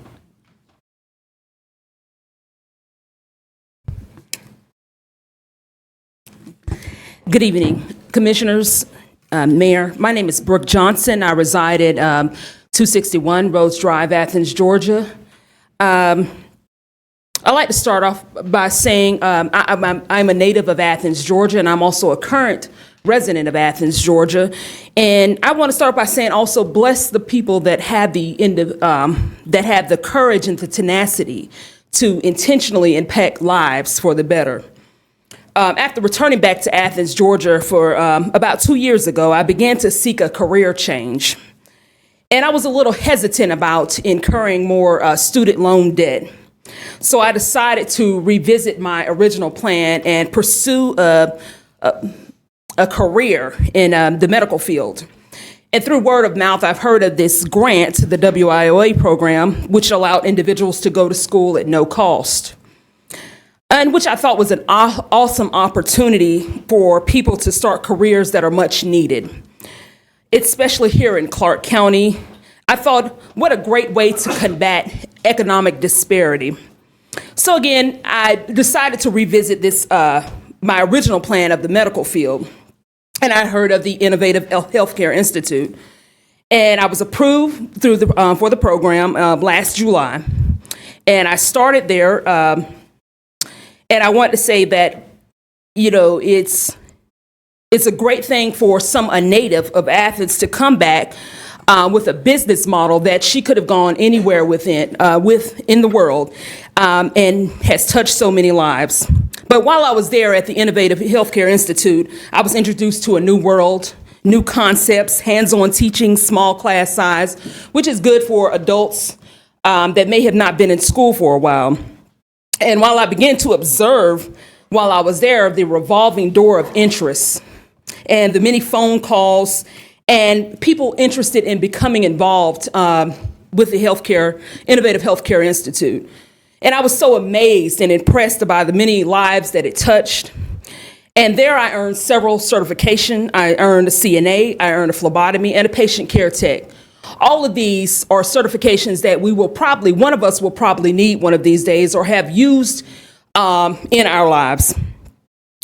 Currently now I'm employed as a team lead. I'm a biomedical technician with a company that will pay for my further education. So I'm so thankful for the Innovative Healthcare Institute and the grant that was a catalyst for my career. Thank you. Thank you, Ms. Johnson. Hello. My name is Nakia Hitchcock. I reside at 224 Bridges Drive, Winterville, 30683. I am a phlebotomy instructor at Innovative Healthcare Institute, and I just wanted to bring awareness of what we offer, which Dr. Allen has said it all. So yes, I just encourage y'all to just come out. If you have 20 minutes, just come out and see what we're all about and how we do help out, and see what we can do to continue to help out. Thank you, Ms. Hitchcock. Hello, my name is LaToya Sims. I reside at 198 Old Hall Road. I am a student of Innovative Healthcare. I started off with my CNA, got my phlebotomy, now I'm working on my patient care tech. Without this program, I really don't know where I would be because I got tired of working at warehouses, so I want to change my career. And this program helped me do that, and now I'm looking forward to going as far as a RN. Like, it just helped me get farther and farther. She helped also with confidence, more confident, interview skills, just everything you need in that. I mean, it's more than just a school. She helps with everything. So like they said, if you guys could just come out and view and possibly, just think about what they said about helping, we would greatly appreciate it. Thank you, Ms. Sims. Hi, my name is Tanisha Perry. I reside at 130 Susan Circle, Winterville, Georgia, 30683, and I am a student at Innovative Healthcare. I've always wanted to work in the healthcare, and when I heard about the classes offered at Innovative, I thought it would be a great fit. I'm a single parent of 4, and to be honest, I don't know how I'll be able to afford these programs without the help of the WIOA program and also the instruction of Dr. Allen. Since attending Innovative, I received my first aid, CPR, and BLS certification, AED training, certified nursing assistant certification, and phlebotomy training. I just want to stress the importance of the WIOA program and how much it has made a difference in furthering my education. Thanks. Thank you, Ms. Perry. Hello, my name is Ashley Byrne. I live at 526 Horse Street, Athens, Georgia. Again, I was born and raised in Athens.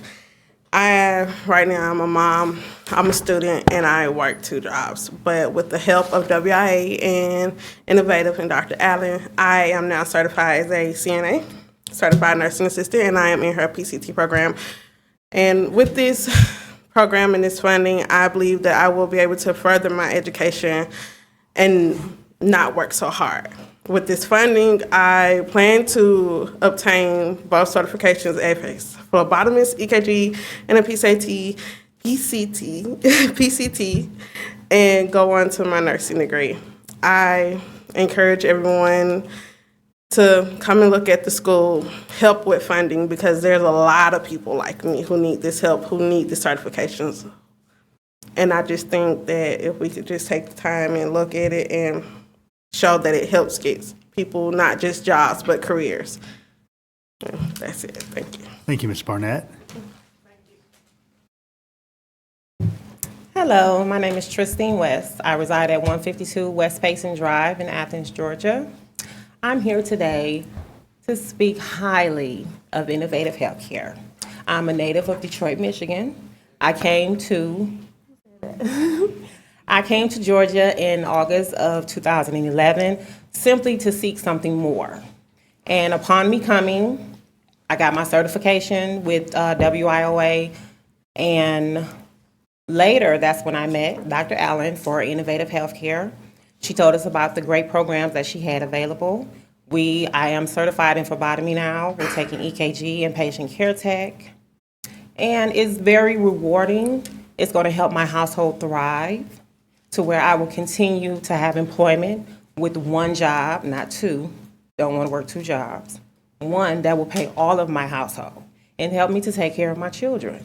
So helping her fund her school as also helping the community as well. So I encourage you guys to give funds because everybody doesn't have money to go to college or even start at an entry level to go to college. And Dr. Allen, she's helping the community in any way that she can. So please, just give funding. Thank you. Thank you, Ms. West. Kodiak Sauer, 329 Deering Street, and I am not with Innovative Healthcare, although it sounds amazing. So good evening, Mr. Mayor and Commission. Thank you all for allowing me to speak today. I'm representing the Athens chapter of Citizens Climate Lobby. Citizens Climate Lobby exists to create the political will required to respond to our current climate crisis. We do this through grassroots advocacy, like speaking and tabling at events or Kiwanis, Rotary, Lions Club meetings, etc., as well as through grass tops advocacy, such as getting endorsements from business leaders in state and local governments. I'm standing here attempting to do the latter. Most of you will have already seen or heard of our proposal, but I'd like to give a brief synopsis here.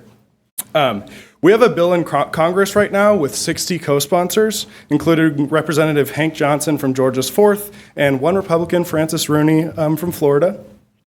This bill would place an annually increasing fee on the carbon emissions that are causing climate change, charging polluters for their pollution and encouraging deployment of renewable energy. And it would return the money collected to the American citizens as a per capita dividend check. This one piece of legislation alone would cut American emissions by 40% by 2030 and 90% by 2050, far exceeding our goals in the Paris Agreement. Additionally, it would put up to $146 million a year right into the pockets of Athenians and will drive the innovation that will be required for us to meet our 100% clean energy goals. I'm asking you all to pass a municipal resolution in favor of this important national legislation. Similar resolutions have been passed by the state of California and 129 counties and municipalities, including DeKalb County in our native Georgia. Shortly after DeKalb passed its municipal resolution, Hank Johnson, their congressional representative, co-sponsored the bill. It is vitally important for state and local governments to endorse this legislation as it sends a clear signal to our leaders in Washington that the current stagnation on combating the coming climate crisis will not be tolerated. This bill is good for Athens, good for the USA, and good for the world. I urge you all to consider adopting a municipal resolution in favor of this legislation. Thank you. Thank you, Mr. Sauer.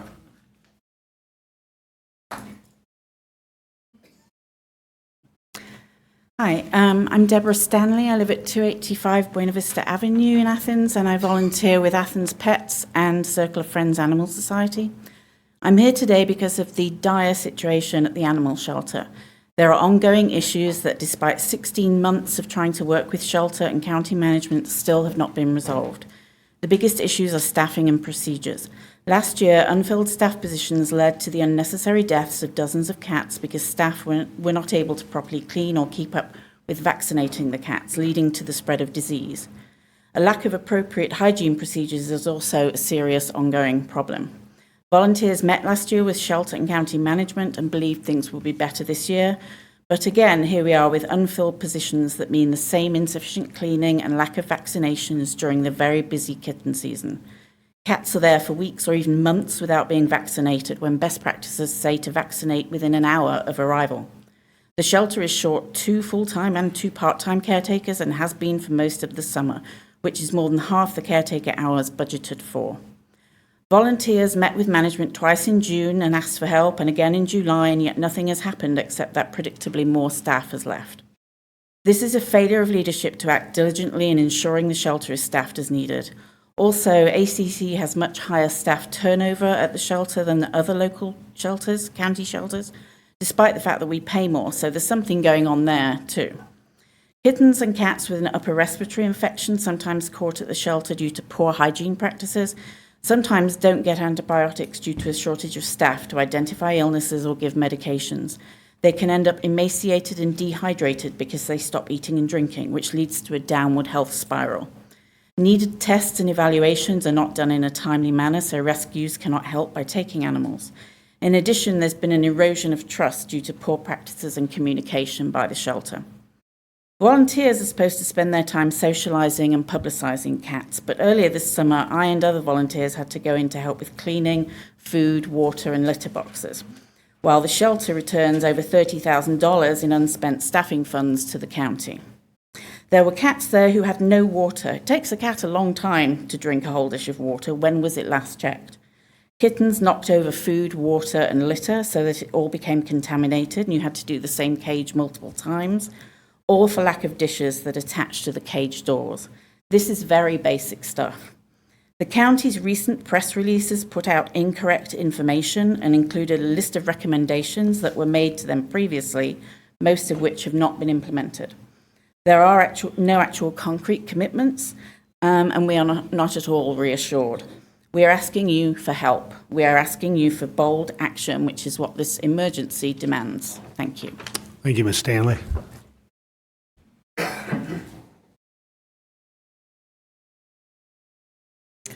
My name is Kristen McNair, and I live at 142 Winding Brook Trail. I am a volunteer and foster for the county shelter, as well as Athens Pets and Three Paws Animal Rescue. I've seen the issues at the shelter firsthand and can attest to many of the falsities in a lot of the stories that are coming out about what's going on at the animal control. As a citizen and active volunteer of Clarke County, it greatly concerns me that my county government is not accountable for its actions, or better described, inactions. We trust our government to make appropriate and sound decisions regarding our taxpayer funding in the animals they are charged with caring for. Yet budgeted funds are not being spent even though they are desperately needed. Care protocols are either non-existent or not being followed. Staff are not properly trained, and then they are blamed when things go wrong, and citizens are being kept in the dark. In 2016, the cat shelter was expanded to better serve our community, and this was paid for by SPLOST funds. This expansion allows the shelter to hold approximately 100 animals, 100 cats. However, over the past 2 years, during the most critical time for cats, shelter management has allowed the shelter to become critically understaffed. This year and last, as dozens of cats died from insufficient workers to care for them, tens of thousands of dollars allocated for their care and allocated towards the employee pays were left unspent. Rather than fixing the underlying issues of hiring in a timely manner and retaining current employees, shelter management continues to harm cats with a self-imposed maximum of 40 cats allowed in the shelter. Why were taxpayer dollars spent on the much-needed cat shelter expansion if shelter management does not utilize it? It is upsetting to me that people who donate their time to making this community better are being put in a vulnerable position in order to get the government to do what is expected of it. We are here tonight for more than cats. We are here to ask for accountability from our government. We are here to ask you to prevent the issues that have plagued ACCAC for over 16 months from preventing this from ever happening again. We're asking for the county to be accountable for its programs and services rather than relying on the sweat and tears of volunteers and rescue partners. If the county continues to release inaccurate information to the public, refuses to take responsibility for its actions, and continues to shift blame to lower management or lower level staff who have no authority to make decisions, the county's image is going to continue to be looked upon poorly from its citizens and stakeholders' eyes. Thank you. Thank you, Ms. McNair.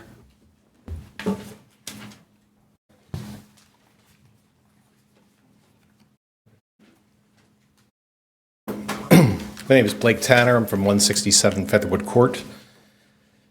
I'm here tonight because actions and communications from ACCAC have been less than transparent and have violated the public trust. Many folks think we have an extremely low-kill shelter, but we don't.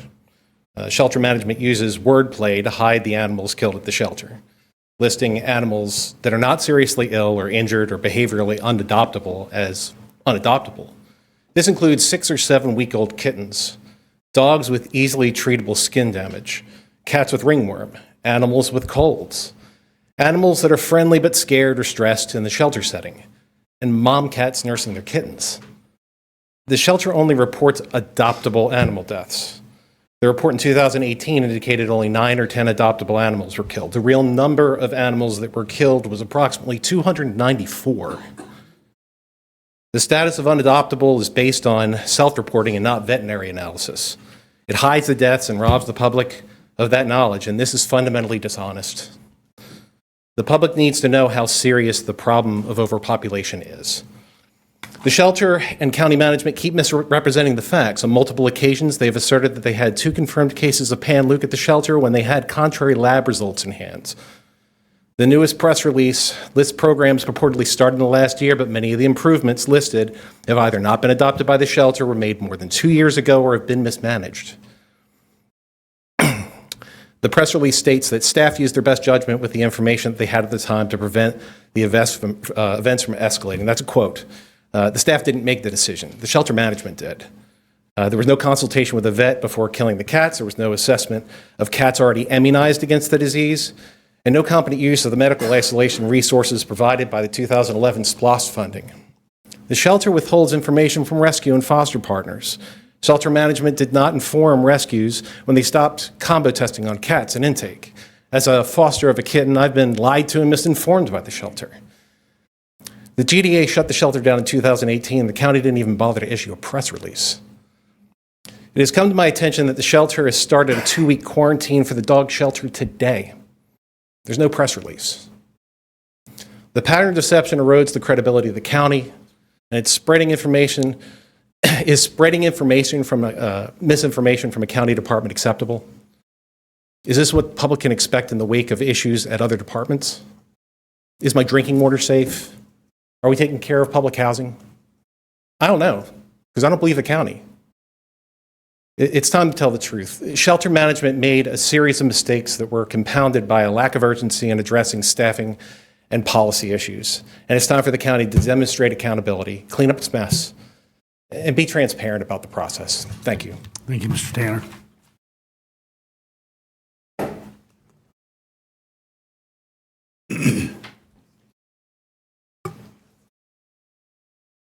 My name is Lindsay Baker, and I live at 228 Vineyard Drive.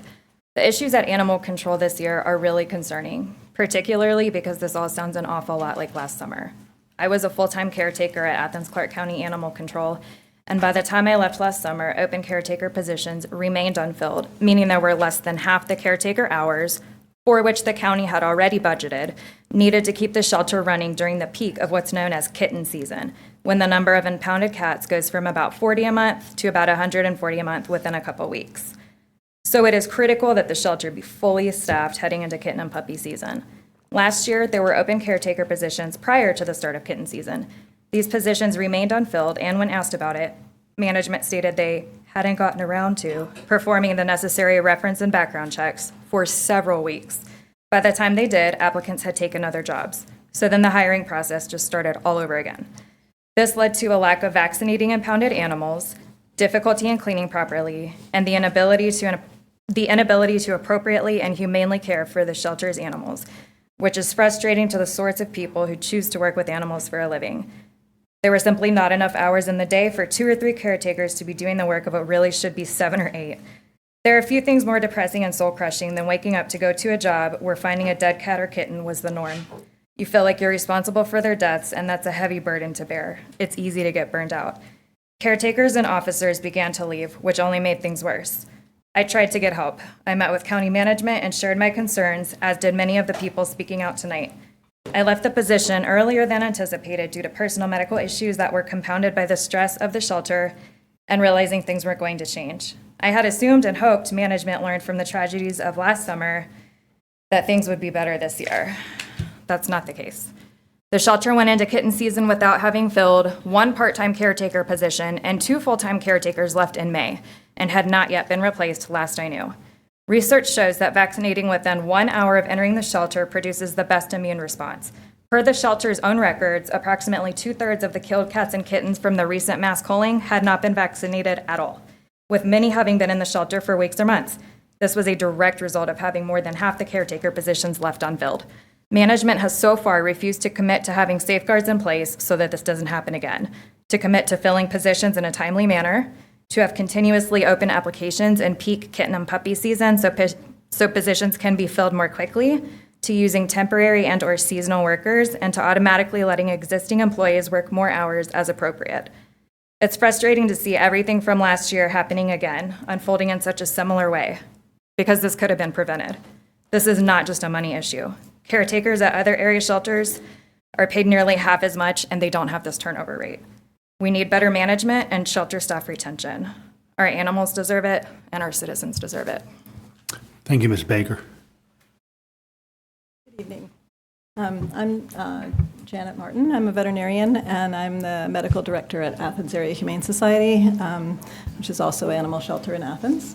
And I'm here just voicing the same frustration as we're hearing from everyone else, and we appreciate your patience in listening to this over and over tonight, but it is an important issue.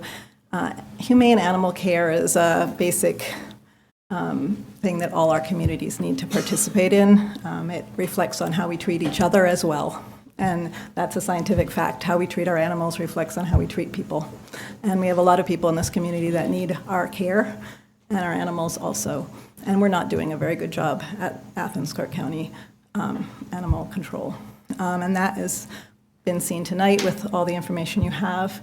The misinformation that's been presented by the county is shameful, honestly. And it has not been corrected, even when corrections have been obviously needed. So that's unfortunate and should not be allowed to persist. I work with the county shelter on a daily basis. Through the work at the Humane Society, we run a very active spay-neuter clinic, and we pull animals from the county shelter on an almost daily basis, which helps free up cage space for the county to allow them to take in more animals. So our shelter and that shelter work hand in hand. We have the benefit in this community of a very compatible animal care community. We all work really well together and really hard together. We work with rescue groups and individuals and each other and county shelters, private shelters, It's a very nice network, which does not exist in many communities in the country. So we are very lucky to have that. But the trust has been eroded here. I'm a medical director at our shelter. We pull animals from the county shelter. I need to know that they've been vaccinated and they've been tested for diseases. I don't want to put all the shelter animals that we have at risk or our reputation on the line by adopting out an animal that's going to get sick and die in 2 days because we pulled it from Clarke County and it wasn't vaccinated or it's been exposed to parvovirus. We heard today the shelter has been quarantined today. We didn't know that. I called the shelter this morning because I had surgery space in my schedule and said, hey guys, I've got space. Do you want to send me anything? We get those animals spayed and neutered so they get adopted easier. They sent me 2 dogs. Called me later. Oh, by the way, there's parvo in the shelter. I just brought those dogs into my clinic and put them on the floor next to your pets. Okay? That's not okay. That's terrible for me to know, right? We immediately, disinfected, put everything in emergency mode to make sure that we didn't spread that disease around. But what on earth, how can you do that to me? That's not fair. They knew they had parvovirus and they didn't tell us and they sent us dogs. How am I supposed to trust them? How am I supposed to call up tomorrow and say, do you guys have space? Thank you, Ms. Martin. So, thank you. I hope that we can fix this.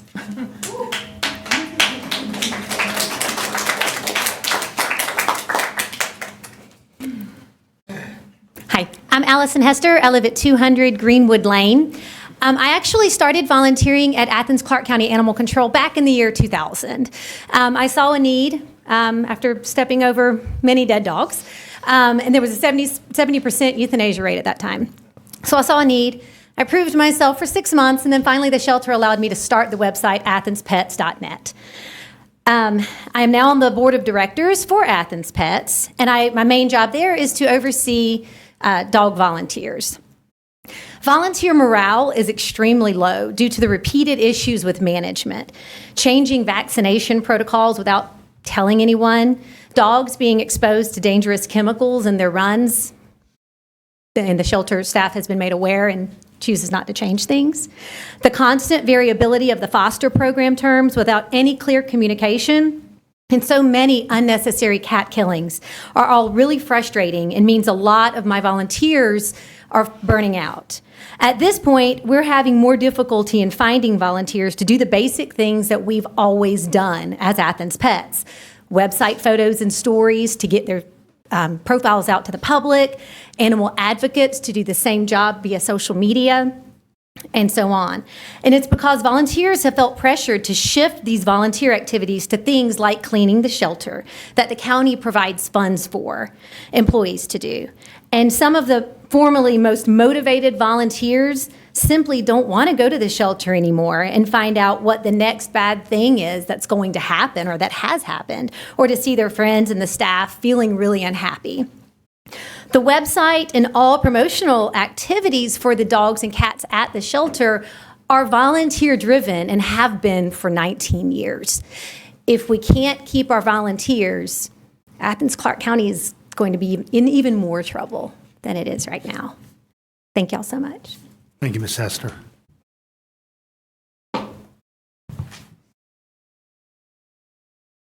Good evening. I'm Tawny Waltz. I live at 125 Jennings Mill Parkway. I come before you as the foster coordinator for COFAS, which is the Circle of Friends Animal Society, particularly our group here in Athens. We have groups all over Georgia, and so I particularly work with the one here in Athens. We're a 501c3 nonprofit rescue that's been in operation for 10 years. We are fully foster-based. We are volunteer-run. We have no physical shelter. Last year, our group adopted out 257 cats and kittens. We pull primarily from Athens-Clarke County, or we have in the past. We work with shelters including Oconee County, Madison, Oglethorpe, Walton, Greene, Barrow, and Putnam. And I'm sad to say that right now our focus is turning to those other shelters where we have more trust in the leadership and management. Every animal we pull, just to give you an idea of kind of how rescue works, every animal we pull into our group costs us money. costs us time, costs us resources. So we have to be very judicious in the animals we choose to bring in because we don't have that shelter. Every animal we bring in is another home, another space that we're taking up and using for time to get that animal fixed, to get that animal vaccinated, to get that animal adopted before we can turn over that space. So there are a lot of things that go into the evaluation of which animals we want to pull. In recent years, when we've gone to pull from ACCAC, we've been primarily dissuaded by 4 things, and I really want to bring those 4 things to your attention. The first, I think, is a lack of urgency expressed by shelter management. I can't tell you the number of shelter directors that have my personal phone number, that message me directly anytime there's an issue. We take a lot of injury cases, we take a lot of special needs cases, and when those come in, they reach out to me directly or to one of my other coordinators. I don't hear that from Athens-Clarke County. Who I hear from are the caretakers who have suddenly been told that they have to euthanize 15 animals within the day, that are reaching out and saying, how many animals can you take? Can you help me right now? It's not that consistent situational awareness that lets us know what's going on there in a way that we would expect from shelter management. The second thing that we see is a lack of basic vaccinations, which already been touched on. When we pull an animal that hasn't had those vaccinations early, that's more time it's sitting in a foster home before it can be adopted out because we have to do all those different shots. Additionally, we have a problem when we see animals that are displaying active illnesses. Again, that's isolation time that we have to take away and put in a foster home, and that prevents us from pulling other animals. The fourth thing being animals not being fixed. Athens Pets is great at pushing animals and getting them fixed as much as they can, but there's nothing really done by shelter management to promote that. And that's a problem. When I take in an animal and then have to wait a certain amount of time to find a vet spot to get it fixed, that's a lot of time in a foster home where we could be pulling and saving other animals. All of these together are why in 2019, COFAS has been pulling more and more from other shelters, and I think that's an important trend to note. So thank you. Thank you, Ms. Walls. Hi, my name is Madison Webb. I live at 1694 East Broad Street in Athens. I am a founder and director of Three Paws Animal Rescue Group here in Athens, which is one of the shelter's primary rescue partners. Historically, Three Paws has pulled about 20 cats a month from Athens-Clarke County Animal Control, but in the past 2 months alone, because of shelter issues, we have taken in a total of only 6 cats. Last year, there were significant issues with cats and kittens not being vaccinated, but we believe those were issues of the past. Unfortunately, these issues started reoccurring this year, beginning with the decision to stop testing for feline leukemia, which is a highly contagious and fatal disease, and FIV without letting any of the rescue volunteers know. We assumed it was an occasional mistake at first until we were told it was a policy change that had not been communicated with us. We know that there has also been several unfilled staff positions, which means tests and vaccinations are simply not always done. We are now very wary of pulling from the shelter and primarily take cats and kittens that have medical needs and come directly from Fire Hall 4 Animal Hospital, where they make sure the cats are vaccinated and tested there. There is a history also of several inconsistencies with heartworm and flea preventative for both cats and dogs. And even after all of these problems, issues still occur. 2 dogs that we pulled in mid-August were not vaccinated at all for parvovirus, which is the canine equivalent of panleukemia. And when we let shelter management know that they were out of vaccines, it took several days for the vaccines to come in, during which the dogs that were impounded were not vaccinated, which is very dangerous, especially considering a puppy came in during that time that had the very disease that the vaccinations are meant to prevent. As of today, Athens-Clarke County is now on quarantine for failing to contain parvovirus. Because of all of this, it has damaged our relationship very heavily with the shelter. We don't trust any proper protocols are being followed, and because of these concerns, we are hoping that some major changes can be made in order for us to continue to rescue from Athens-Clarke County Animal Control. Otherwise, we have decided to stop rescuing from there entirely. Thank you so much. Thank you, Ms. Webb. Sorry. My name is Bly Crane, and I live at 585 Snapfinger Drive, 30605. I'm the president of Athens Canine Rescue. I've been with them for almost 20 years, so as you can imagine, our charity works very closely with Athens-Clarke County Animal Control. And while I'm aware of all the shortcomings and improper practices that are currently occurring there, what I wanted to speak about tonight is how it has affected our group.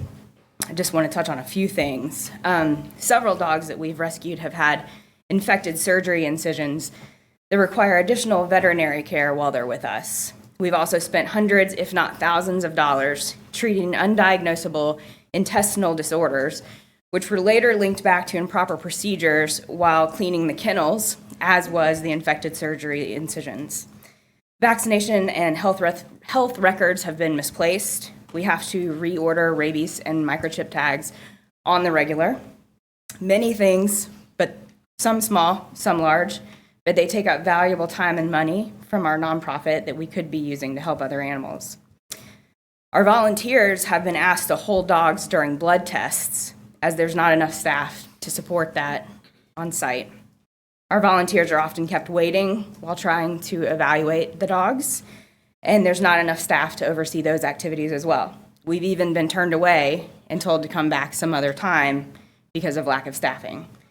As you can imagine, this does not do any good for anyone, especially the dogs that we would have taken home with us that day. If I'm to speak as just a member of the community and not as the president of Athens Canine Rescue, I would expect Athens-Clarke County to listen to and respect the experiences of those of us that have close connections with animal control. I would also expect our county to take proper steps to utilize our shelters and our tax money as the SPLOST initiative intended.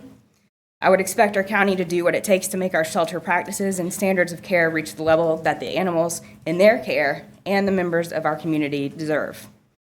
We're hopeful that improvement can occur, and we're all willing to do what we can to make that happen. Our community places great value on the lives of our domesticated animals, so please let our government do the same.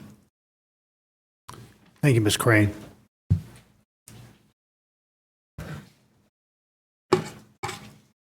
Hi, my name is Lisa Milet, and I live at 237 Hiawassee Avenue. I first went to the shelter a decade ago when I moved to Athens, and for several years I was there as a visitor and volunteer. In 2015, I made Allison's website, Athens Pets, into a 501c3. Through the resulting partnership with the shelter, I set up a community spay-neuter program that alters approximately 250 owned animals every year at no expense to the county or the owners, animals we know would otherwise be contributing to pet overpopulation. I also designed and oversee a medical program where we send shelter animals to Fire Hall 4 Animal Hospital to receive diagnoses for their injuries or illnesses, so we can know whether that dog is limping because it has a broken leg or because it has a strain, so we can figure out if that kitten has panleukopenia, so that we can figure out if that puppy has parvo, and figure out what to do about it. In those 4 years, Athens Pets has spent over $300,000 of private money on helping the shelter animals, so that the number of animals dying at the shelter in that time has been cut in half. It's an absolutely amazing drop for that amount of time. That number's still too high, but we're getting there. This is why it is infuriating when shelter and county management misrepresent how many animals die at the shelter every year, why they die, and when they make reckless decisions to kill a lot of animals for no good reason. I have spent thousands of hours working with the shelter staff, and I've learned their jobs are almost impossibly hard. People physically threaten and verbally abuse them daily. The animals they deal with often have stomach-churning injuries, and sometimes they have to make the heartbreaking decision to euthanize a nice dog or cat because there simply isn't room at the shelter. The staff takes these hardships in stride, and we, the volunteer and rescue community, are in awe of them for that, even as we mourn the losses. These are things that should be hard about their jobs. Nobody thinks that working with large numbers of unwanted pets is easy. But then there are the things that are so hard and simply shouldn't be. That's everything you've heard tonight, that's what you've read, and a lot more. This is the second year we're dealing with absolutely stunning mismanagement at the shelter. Though I have no doubt the issues have been going on for far longer. But in the past, staff quit, volunteers walked away, and rescue groups moved on to more appreciative counties. Tonight we're trying something different. Don't get me wrong, many of us are on the verge of walking away. We're not masochists, we're lawyers, we're veterinarians, we're behaviorists, we're volunteers, we're fosters, and we're donors. And we have better things to do with our time, expertise, money, and passion if we're not wanted in Athens. The boards of the shelter's major partners, Athens Pets, Three Paws Animal Rescue, and Athens Canine Rescue, and the people who make the decisions about which shelters they help from the Athens Area Humane Society and from Circle of Friends Animal Society are united in saying things need to change now. We need your help for that change. We're done working with the county's chain of command where we are ignored or strung along and stonewalled. I would like to ask the folks here tonight who recognize that animal control is broken and demand it be fixed to stand up and be recognized. We are here to say that things must change. This morning you received an email from me asking for specific commitments to help us, help the neediest animals in our community, help the people who care for them. We know some of the asked for items are beyond your power as commissioners, but none of them are beyond our power, yours, mine, ours. As residents of Athens-Clarke County, we're asking you to take the lead in fixing this problem that has gone on for far too long. Thank you. Thank you, Ms. Mylott.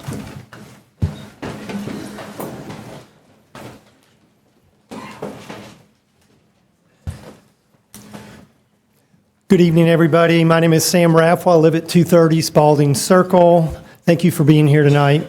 On March 19th, 2018, Bob Gadd and I attended a public forum on mass shootings that was presented by the Federation of Neighborhoods. It was held in downtown Athens at Oconee. According to the Federation of Neighborhood Promotion, the event was held in light of the tragic shootings at Marjorie Stoneman Douglas High School. Among other things, it was put on to answer this question, quote, what can local officials and first responders share with us regarding their readiness to face the possibility of an active shooter or other deadly threat in the community? In attendance as presenters was the Athens-Clarke County School Superintendent, the Athens-Clarke County Police Chief, Chief Freeman, and a representative of the EMS Oversight Committee. The following question was asked of the EMS Oversight Committee member, and I'll also give you the context for that question. Quote, in a mass shooting, the first priority is to stop the shooting. After that, the top priority is to stop the dying. We have a well-documented system in this county where 911 ambulances are routinely used to run non-emergency transports that don't have anything to do with 911 or public safety. How does such a system affect our ability to stop the dying in a situation where you may have many patients with time-sensitive, life-threatening emergencies? His answer was stunning. He said, this is not the time nor the place to talk about that. Wow, really? So when is a good time? After a tragedy? Bob and I recently, just within the last couple of days, got the following communication from a person that we believe is credible. I've also gotten a second statement about this, and the quote from this gentleman is, it happened at Barrow Elementary. Child having an allergic reaction, given EpiPen by school, called 911, waited 15 to 20 minutes. Frantic father came and took the kid to the ER because the ambulance never showed up. Sound familiar? My wife was told on her first day working at a Clarke County elementary school that this is not the place you want to be if you ever need an ambulance. Bob's sister-in-law is essentially told the same thing at another Clarke County elementary school after their school was on soft lockdown for close to an hour due to a delayed ambulance response. Winterville Elementary experiences a 17-minute delay to an unresponsive 4-year-old, and they timed it on their computer. And if we can't get a single ambulance to an elementary school for an unresponsive child, how in the hell are we going to get multiple ambulances to respond to a larger tragedy? No wonder the EMS Oversight Committee didn't want to talk about this. And I can't guarantee you that, and I can guarantee you that what Bob and I hear about is the tip of the tip of the tip of the tiny tip of the iceberg. So I really appreciate your time and interest in this issue and your ongoing support of the recommended option for the April 2019 PD report, where our state-of-the-art 911 center handles all 911 calls to their completion. I will continue to beat the bushes to try to find grant money to expedite this process. I think it's very, very important, and thank you very much. Thank you, Mr. Raff. Good afternoon. My name is Mario Johnson. I reside at 1678 Oak Grove Road. Just to piggyback real quick, my school has actually instituted tourniquet kits that be placed in our facility, and so that can kind of be piggyback. I think that schools would benefit off of that, and the staff could actually use those to stop the bleeding. You've probably heard of Stop the Bleeding. I'm here to talk about Innovative Healthcare Institute. I'm sorry. I am an instructor there. I currently teach phlebotomy, anatomy, and physiology with specifics in the cardiovascular and lymphatic system.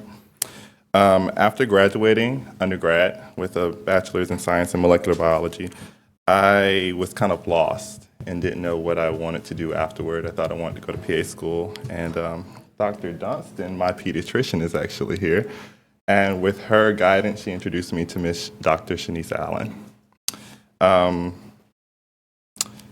I was lost at the time, and she introduced me into the realm of nursing. And I'm happy to say that now I'm in a program, and I'm finishing December 2019 with my master's in nursing. With that being said, I want to talk a little bit about Innovative Healthcare Institute and my role there and what I've seen. We are different than a normal school, by far different than any school that I've ever attended, and I'm getting a master's, so. We foster a family relationship with our students. As I said, she's encouraging. I wouldn't be where I was if it wasn't for her and the help of Dr. Dunstan as well. My master's degree is in clinical nurse leadership with an emphasis in research.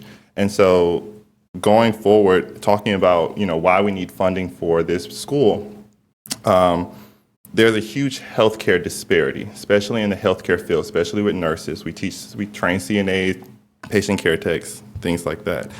And with that being said, if we continue to foster those types of relationships with the local community, and we help to push more people into the career field, we can help increase, decrease the disparities in healthcare, basically. This will help out with economy. This will also help out with, what my degree started based off of. My degree came about because we have a large healthcare disparity. By 2022, we're looking at about 500,000 nurses being, or a deficit of 500,000 nurses. Some of you may have heard about this before. It's my job to basically figure out a way how we can stop this. And this is one of the ways that our local community and you all here can impact this and improve this before it gets worse. And it will get worse because the sick and dying will never stop, unfortunately, and it is increasing with the baby boomers. That's basically my spill. I'm sorry to keep you guys here a little longer than we had to be, but yeah, thank you. Thank you, Mr. Johnson.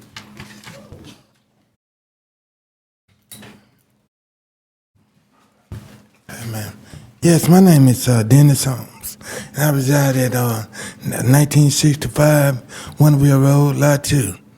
And I don't have to tell y'all while I'm here. Y'all already know. Y'all done seen me down here way too many times. But I'm here today, Big A, because I want to ask the 9 commissioners and the mayor himself, where's the justice at in this town? Where is the JUSTICE at? Hey, I have never ever, Mayor Gus, I'm talking specifically to you right now. I've been a resident of this county for 40 years, ever since 1979. I have never ever asked Athens-Clarke County for nothing. If I tumbled on my head, I've always been taught, stand up and be a man and accept whatever it is that come behind your tumbling. But in this instance, Mr. Davenport, Ms. Parker, and you, Ms. Thornton, you 3 individuals, y'all are African Americans. Hey, I'm not trying to get racist with what I'm fixing to say. But it seems like to me, if you see something going wrong with an individual and you can't tell me that you don't know it's not wrong, how in the world can you turn your back and pretend that you don't see it? Each and every day. How do you do that? And Mr. Davenport, so I read the article that you had in the Athens with the Athens Banner Hill. You're a prominent member of a church. You're a prominent member. I like the article. I really did. I love the article, man, because, hey, when I read it, hey, and I'm partially blind, you know what I'm saying? But the part that I could see, hey, it was amusing to me. Because, hey, I was like, this is actually a man of God. But, Mr. Davenport, excuse me for what I'm finna ask you, but I need to ask you this here.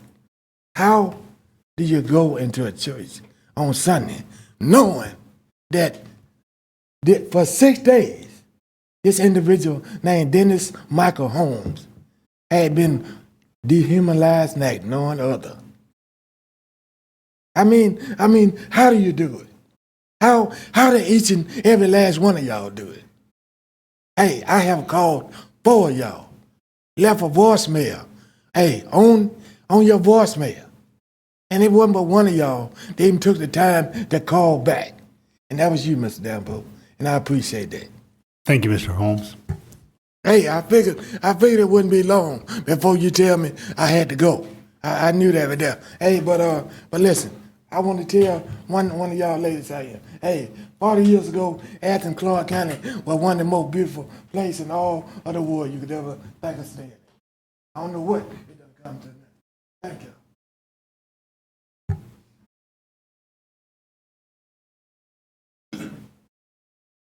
Hi, I'm Rita Kennedy, 115 Bar H Court, Athens, Georgia. I hadn't really planned on speaking, but I've been a volunteer at animal control for almost 13 years. I was there almost every day, 7-8 hours a day. Then I would make phone calls to get the dogs out. In the evenings, we didn't have 501c3, but I would raise funds which would go directly to the shelter, to the rescue, or to the vet if we needed it. And we used to be the shining star of the state of Georgia. Everybody looked to Athens because we were accomplishing a lot of things. I don't know what's going on now. I don't believe that the people who are in management are really that uncaring. They do care, but we need to change the way we're hiring people as well. I don't know if anybody agrees with me, but I've been told, well, we can't do this because we have the budget and we have to hire people based on the job descriptions. And I've been asking for the past couple of weeks now for kennel assistance. If we don't have the staff that doesn't want to euthanize, because it's one of the reasons people don't apply to Athens-Clarke County to be a caretaker or an officer, because they don't want to euthanize, but kennel assistants wouldn't have to. We can also bring in some seniors who are on Social Security who want to pick up a couple of extra dollars, but who would love spending time with the cats. There's really no reason why no one is observing what's going on. I was there last Sunday, and there was fosters coming to take a mom and kittens. 2 of the kittens wouldn't look so good, and I said, please call Monday morning. Someone will call Athens Pets. I'm sorry I put you in this, but Athens Pets will usually respond and say, go to Fire Hall and we'll check the kittens. I also said, did anybody give you lysine? And I was told, no. But we have lysine at home. I said, okay. I said, but please make sure you get the kittens taken care of on Monday morning. The shelter administrator, I guess is that what she's called now? Whatever, Michelle was there, and I said, Michelle, they're not giving the lysine. And she said, they're supposed to be giving it. Because if you give the lysine, it's an enzyme or something to that effect. It's not really a vitamin, but it protects the immune system, and it assists the immune system in fighting disease. Cats especially, they stress out. You can put a dog in a kennel and bark and go crazy, but the cats get stressed out and they become sick. And then they become upper respiratory infections, and they can't breathe. And if they can't breathe, they can't eat. If they can't eat, they become hypoglycemic, and then they become lethargic. And a staff member who is not medically trained will look at it and say, oh, it's got to be put to sleep, it's very sick. Well, basically, if you had taken care of the upper respiratory in the first place, we wouldn't have had that problem. And I'm not belittling anybody there. There's not enough people paying attention. And as a volunteer, I have a big mouth, so I don't really care who I hurt by saying things like this. And things get done. And there's a number of us also who will speak up. Now, what I want you to do is, you've listened to all of us. I want each of you to come down to the shelter, spend 5 days over the course of the next month, however you want to break it up, and follow everybody around. I took the police academy for the citizens. I'm going to cut short because I know I see you getting late, but I got to go get to the meter too. But I took that and I understood what the police department did, because we took courses once a week for like 3 or 4 hours. Thank We you, got Ms. to ride with the Kennedy. police officers, and I want you to come to animal control because you will understand what we're talking about, and you'll be able to help the management, the staff, the volunteers, and especially the animals. Thank you very much. Thank you, ma'am. All right. Thank you, everyone, for the public input tonight, particularly in response to the bevy of people who have written, called, and emailed regarding animal control. We owe you, and you will receive substantive, sustainable, and I believe an ongoing response around both procedure and the structure of the department. And we do value your partnership from these years past, and we look forward to continued partnership in the future. We need your support, we need your alliance, and I will seek that for you. I have one procedural item I have to bring to the commission, and it is appointments for ongoing 6-year terms to the Residential Care Facilities for the Elderly Authority. Of 2 members to be appointed for terms expiring June 30th, 2025. That is Johnny Fowler and Floretta Johnson. I do need a motion for approval of those names. So moved. Second. All right, I've got a motion from Commissioner Wright, second from Commissioner Thornton. All in favor? Aye. All right, thank you all, I appreciate it. Now we'll receive any reports from the manager. No, sir. Anything from the auditor's office? No, sir. The attorney? No, sir. All right, and we'll go around with commissioners, beginning with Commissioner Neesmith and ending with Commissioner Denson. I too want to thank the people, the volunteers, and the professionals that care about animals. I thought your letter today was moving, and it actually reflected some of the thoughts that I had when I've read some of the letters we've got, and I appreciate it. And we're going to be talking about it very soon. And I hope that we get some solid plans in place very quickly. That's all I have to say.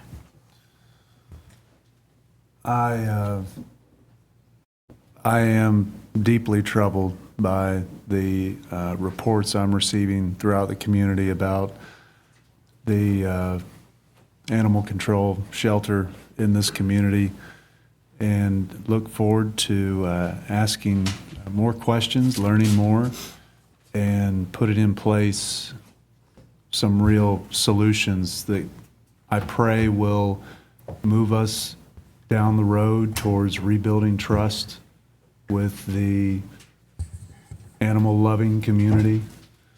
I'm an animal lover. I rescued a long-haired Chihuahua, and I hear you loud and clear. And I really appreciate the courage y'all have shown to come here tonight and share with us, and encourage you to keep doing that, to keep informing us and helping us through this process. Thank you. I'd also like to thank everybody for coming down. It's whether you're working at animal control with animals or a volunteer, it's a hard job. I have spent time out there. My wife and I, just not so long ago, rescued a dog. We've rescued other dogs or adopted other dogs from the facility. We've adopted cats.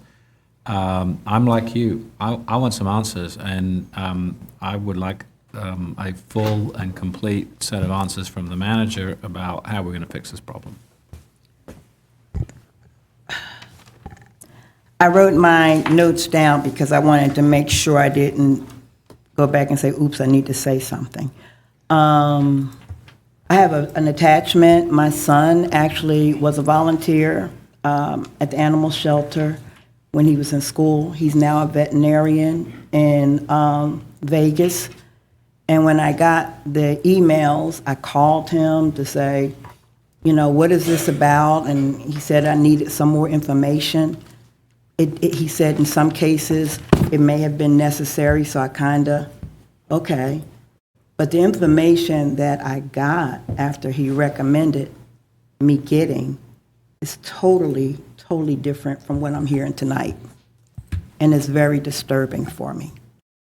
Very disturbing. The fact that you have been working on this over a year, I thought this was something that just kind of happened.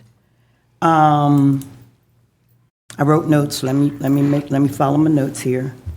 So many times, community residents come before this commission with ideas and suggestions that take long-term solutions. We want to change things, but we got the bureaucracy and the money issue, so it takes longer to get things done. Some things that people come to us about, they're so good and so important, but they're out of our lane. We have no power, so a lot of times people come to us and they vent, and I hurt because I know that is nothing in our power to fix or address. But the animal shelter is local government. We should be able to fix that yesterday. This is our responsibility that we can directly impact. I'm sorry that it took all of you to come down here to get it, to let us know and educate us. I am recommending that the next audit chair is the animal shelter. I'm recommending that the next audit we've discussed what and how departments are audited. I am recommending that we audit the animal shelter. I'm also recommending that a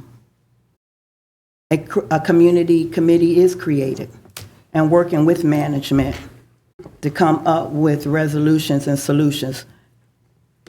And then the last thing, which might be a little sticky, and I think I'm getting ready to cry. I want to know who's responsible for this.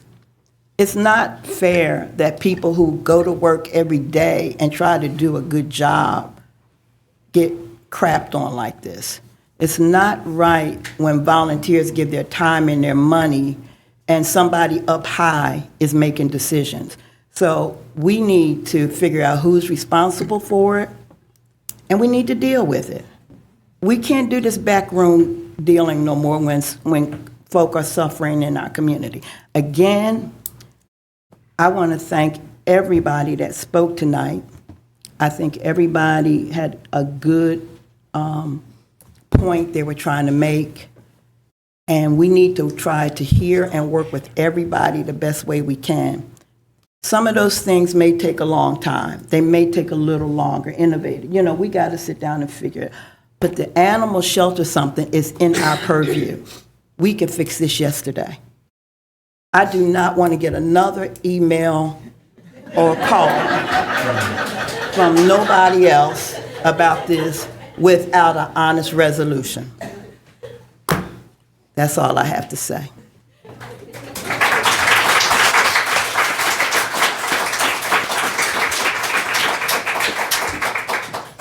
Yeah, I was going to say the same thing about the email.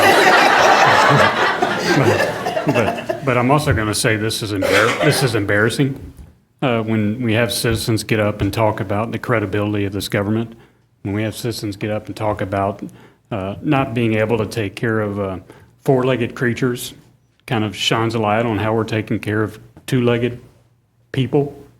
This isn't the first time Deb Stanley's come down here, or Rita Kennedy, or many of you others talking about animal control issues. And Commissioner Thornton is right. We can impact it. We have, as long as we've got 6 votes, we can impact anything that this local government is operating in. So let's keep that in mind. I think we've done enough talking, and we need some results on this. This is not the way we should be operating. When we have this, when we have this many people down here questioning the credibility of our government and of a department of our government, that's questioning our credibility as well. If we don't take action to do something. So I appreciate Commissioner Thornton's steps that she's outlined here. I do think that people need to be held responsible. I think a citizens committee that works to make sure that there is oversight on this, so that it does improve and doesn't happen again, are very important steps to take. But and there's got to be a time frame on when this gets fixed. This can't drag on for another year, 2 years. Yeah. So it's just not appropriate. That's all. All righty, so I'm gonna flip the script but follow through. First, I would like to thank my dad for raising a child who has not been through the criminal system. My father unfortunately passed last Wednesday. And I would like to thank him for creating a child that has not been through the criminal system, that does not have any baby mamas, and that you know of. That I know of. Who's been the second elected official in the Davenport family. So I want to thank my dad for that. But I do want to follow through with the animal control. There's not a commissioner here that does not share the same sentiment as some of the people in the email, phone calls. I've received a lot.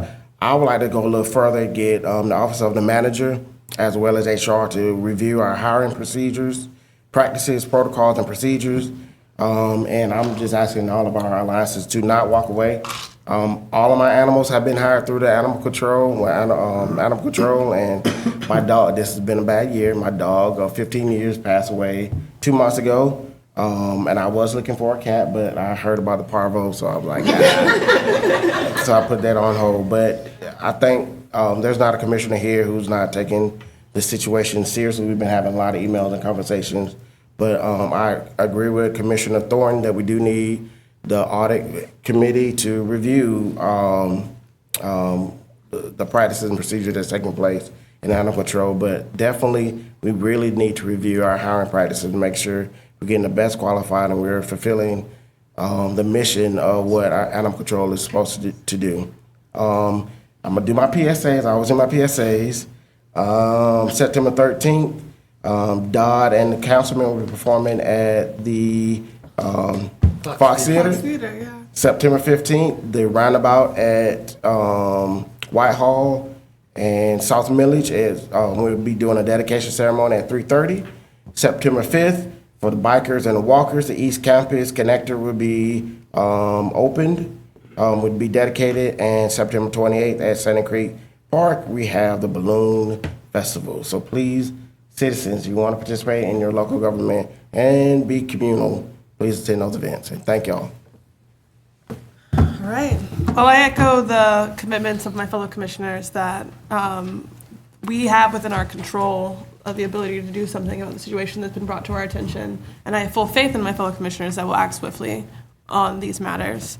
I'd like to thank everyone who came out to speak tonight, particularly the folks from the Innovative Healthcare Institute, which didn't really get a shout out so far. But as Commissioner Hamby said, we need 6 votes to do so much in this community. Like, that's not a lot to ask.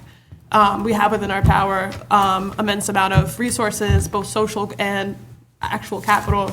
And we have seen tonight through these testimonials the impact that this program is having on our communities and within my community particularly. And I just want to urge my fellow commissioners to get creative and bold in figuring out how we can handle the situation, because we can't afford to let a program like this slip between our fingers. Yeah, first of all, I want to thank Dr. Allen and her students for coming down. My mom is a nurse. She's spent almost 30 years as a floor nurse at Greater Southeast General Hospital outside of DC, and I've interacted quite a bit with the healthcare system in recent months, and I know how hard y'all work and how important the work you do is, and I really want to ask this body to acknowledge that and recognize that as we move forward with workforce development issues and initiatives that we recognize your institute and the work you do and see how we can build the healthcare industry in this community. And I want to reach out to all the advocates that came down regarding the animal control facility. This feels like Groundhog Day.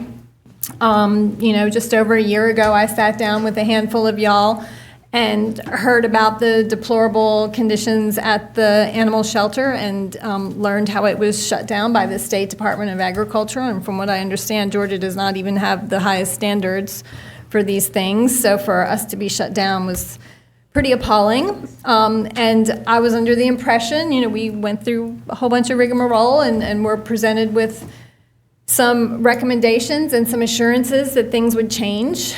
And here we are again. Nothing has changed. In fact, it's gotten even worse. And trust has been eroded in this community in matters of life and death. Sentient lives were lost unnecessarily.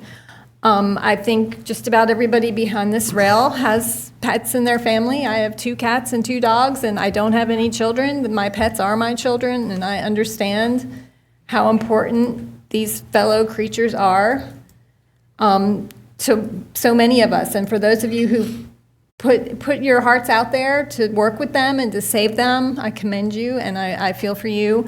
And I am committed to making sure that we solve this problem. There needs to be accountability and there needs to be real action. And I join my fellow commissioners in dedicating our commitment to making sure that this gets fixed soon, very soon. Okay, I'll go in with that as well. I'm looking forward. I appreciate the people coming forward. I learned a lot about the Innovative Healthcare Institute. Sounds like maybe some of you guys could do some blood drawing out at the assist out at the shelter with your phlebotomy lessons and stuff. But I think keeping these partnerships to where we know what's going on for what you guys do and your testimonies as well as your staff. And then the partnerships with, I mean, this is all medical, just 4-legged and 2-legged. It's all medical stuff, and it's the foundation of communities, and we need to make sure it's something we're bragging about and not being criticized. Thank you, Mayor. Just a few things. First, yes, on the situations with our animal control. Yeah, I echo what everybody said here, and I believe, as was brought up by a few of the speakers, that like radical transparency is necessary and is actually healthy for situations like this. And I know that there's some steps being talked about, but I do believe that we need to start actually putting things in action. And so I announced last night I do monthly District 5 town halls. And so the District 5 town hall for September, I'm going to have on our animal control department. It'll be on Wednesday, September 25th at 6 p.m. Due to the how many people came out tonight, I am looking at a larger venue than where I usually hold them at. And I hope that we can have staff be present to give a presentation on what is being worked on, how we're moving forward, and be able to answer questions directly to the public, which I think is a necessary step. And I hope and I honestly believe that from that will be the beginning of like a really fruitful, productive discussion that will match up the citizenry with our staff so that we can address the necessary improvements in our system. And ensure that our animal services department moving forward here is a stellar department. Beyond that, definitely on the Innovative Healthcare Institute, I would love to see what we could do to help fill those gaps. I'd love for us, this body, to be creative and trying to find some solutions. Be really excited to see that maybe some of the other health industry entities, hospitals and others here in our community could maybe match some funding, since the work that they do and the training they do is something that greatly improves their industry and actually helps have an educated workforce. So after those things, just a couple of announcements. Commissioner Davenport already beat me to it. We got the Balloon Festival coming up. It's going to be over in District 5 on September 28th at Sandy Creek Park from 3 to 8:30 p.m. I hear that we've taken some new approaches to traffic and to parking. So if any of y'all that ran into situations with that, I think that'll be improved. And then the last thing I want to bring up is I'm launching a campaign for public transit called Transit Tuesdays, in which I'm challenging choice riders being people who don't have to ride the bus on necessity, but do live on a bus line, so could rather than driving. I'm challenging people on Tuesdays to leave the car at home and ride public transit instead. One day a week, we'll get that many. If everybody did this, we're talking thousands and thousands of, tens of thousands of cars on our roads. I mean, that's going to improve our, lessen air pollution, make our streets safer, reduce congestion, improve the riders' health, and of course, show more support for increased transit funding. So I'll be pushing things of that, working with the transit department for that, and I challenge this body, all of the commissioners and the mayor, to try to take that challenge also, since our meetings all fall on Tuesdays, to take the bus instead. That's all I have. I had one quick thing, Mr. Mayor, I forgot to mention. I wanted to reiterate my gratitude to my colleagues and the leadership of this government, of this county commission, in our meeting last Monday with the school board and the superintendent. I found it tremendously fulfilling and productive to all sit around one table and talk about how we can collaborate, cooperate. I was flipping through my budget and brief the other day and saw that, the Athens-Clarke County Leisure Services Program, whose budget we allocate every year, we provide after-school services at Gaines School Elementary. We have leisure services staff that serve the school district, and they go to Gaines School Elementary and provide after-school. So I thought that was a really neat example of collaboration between this body and the schools, and let's see more of that. Let's nurture that, and I look forward to coming back around the table soon. Thanks. Mr. Mayor, may I say one more thing? Please? No. Real quick. I could have said it already. Can we vote on that? Monday, the 9th of September, 3:30 is the ribbon cutting for the new Ag Extension Center on Cleveland Road. It's a beautiful, beautiful facility sitting beside a brand-new fire hall, which will be open just a few weeks later. So, come on in. I am so embarrassed after going behind Jerry, but September the 29th, we're having the tea and town hall meeting for District 9. I'm working with Tawana Maddox, the school board. This came about, we've been talking about it, but it comes from our prosperity meeting that we had and the school board meeting. So District 9, we're putting it together now. It will be at Thomas Lay Park. I'm working with Ken to make it happen, so it's going to be tea in the town hall. 29th, do you have a time for that, Commissioner? We're looking at 3 o'clock. 3 o'clock on the 29th at Lay Park. Great. All right. Commissioners, thank you for their thoughtful comments. In the words of John Lennon, there are no problems, only solutions. And I would entertain a motion for entering into executive session to discuss personnel and real estate, and then adjournment. So moved. I've got a motion from Commissioner Parker, a second from Commissioner Denson. All in favor? Aye. All opposed? All right, we are entering executive session. We appreciate very much your time with us tonight.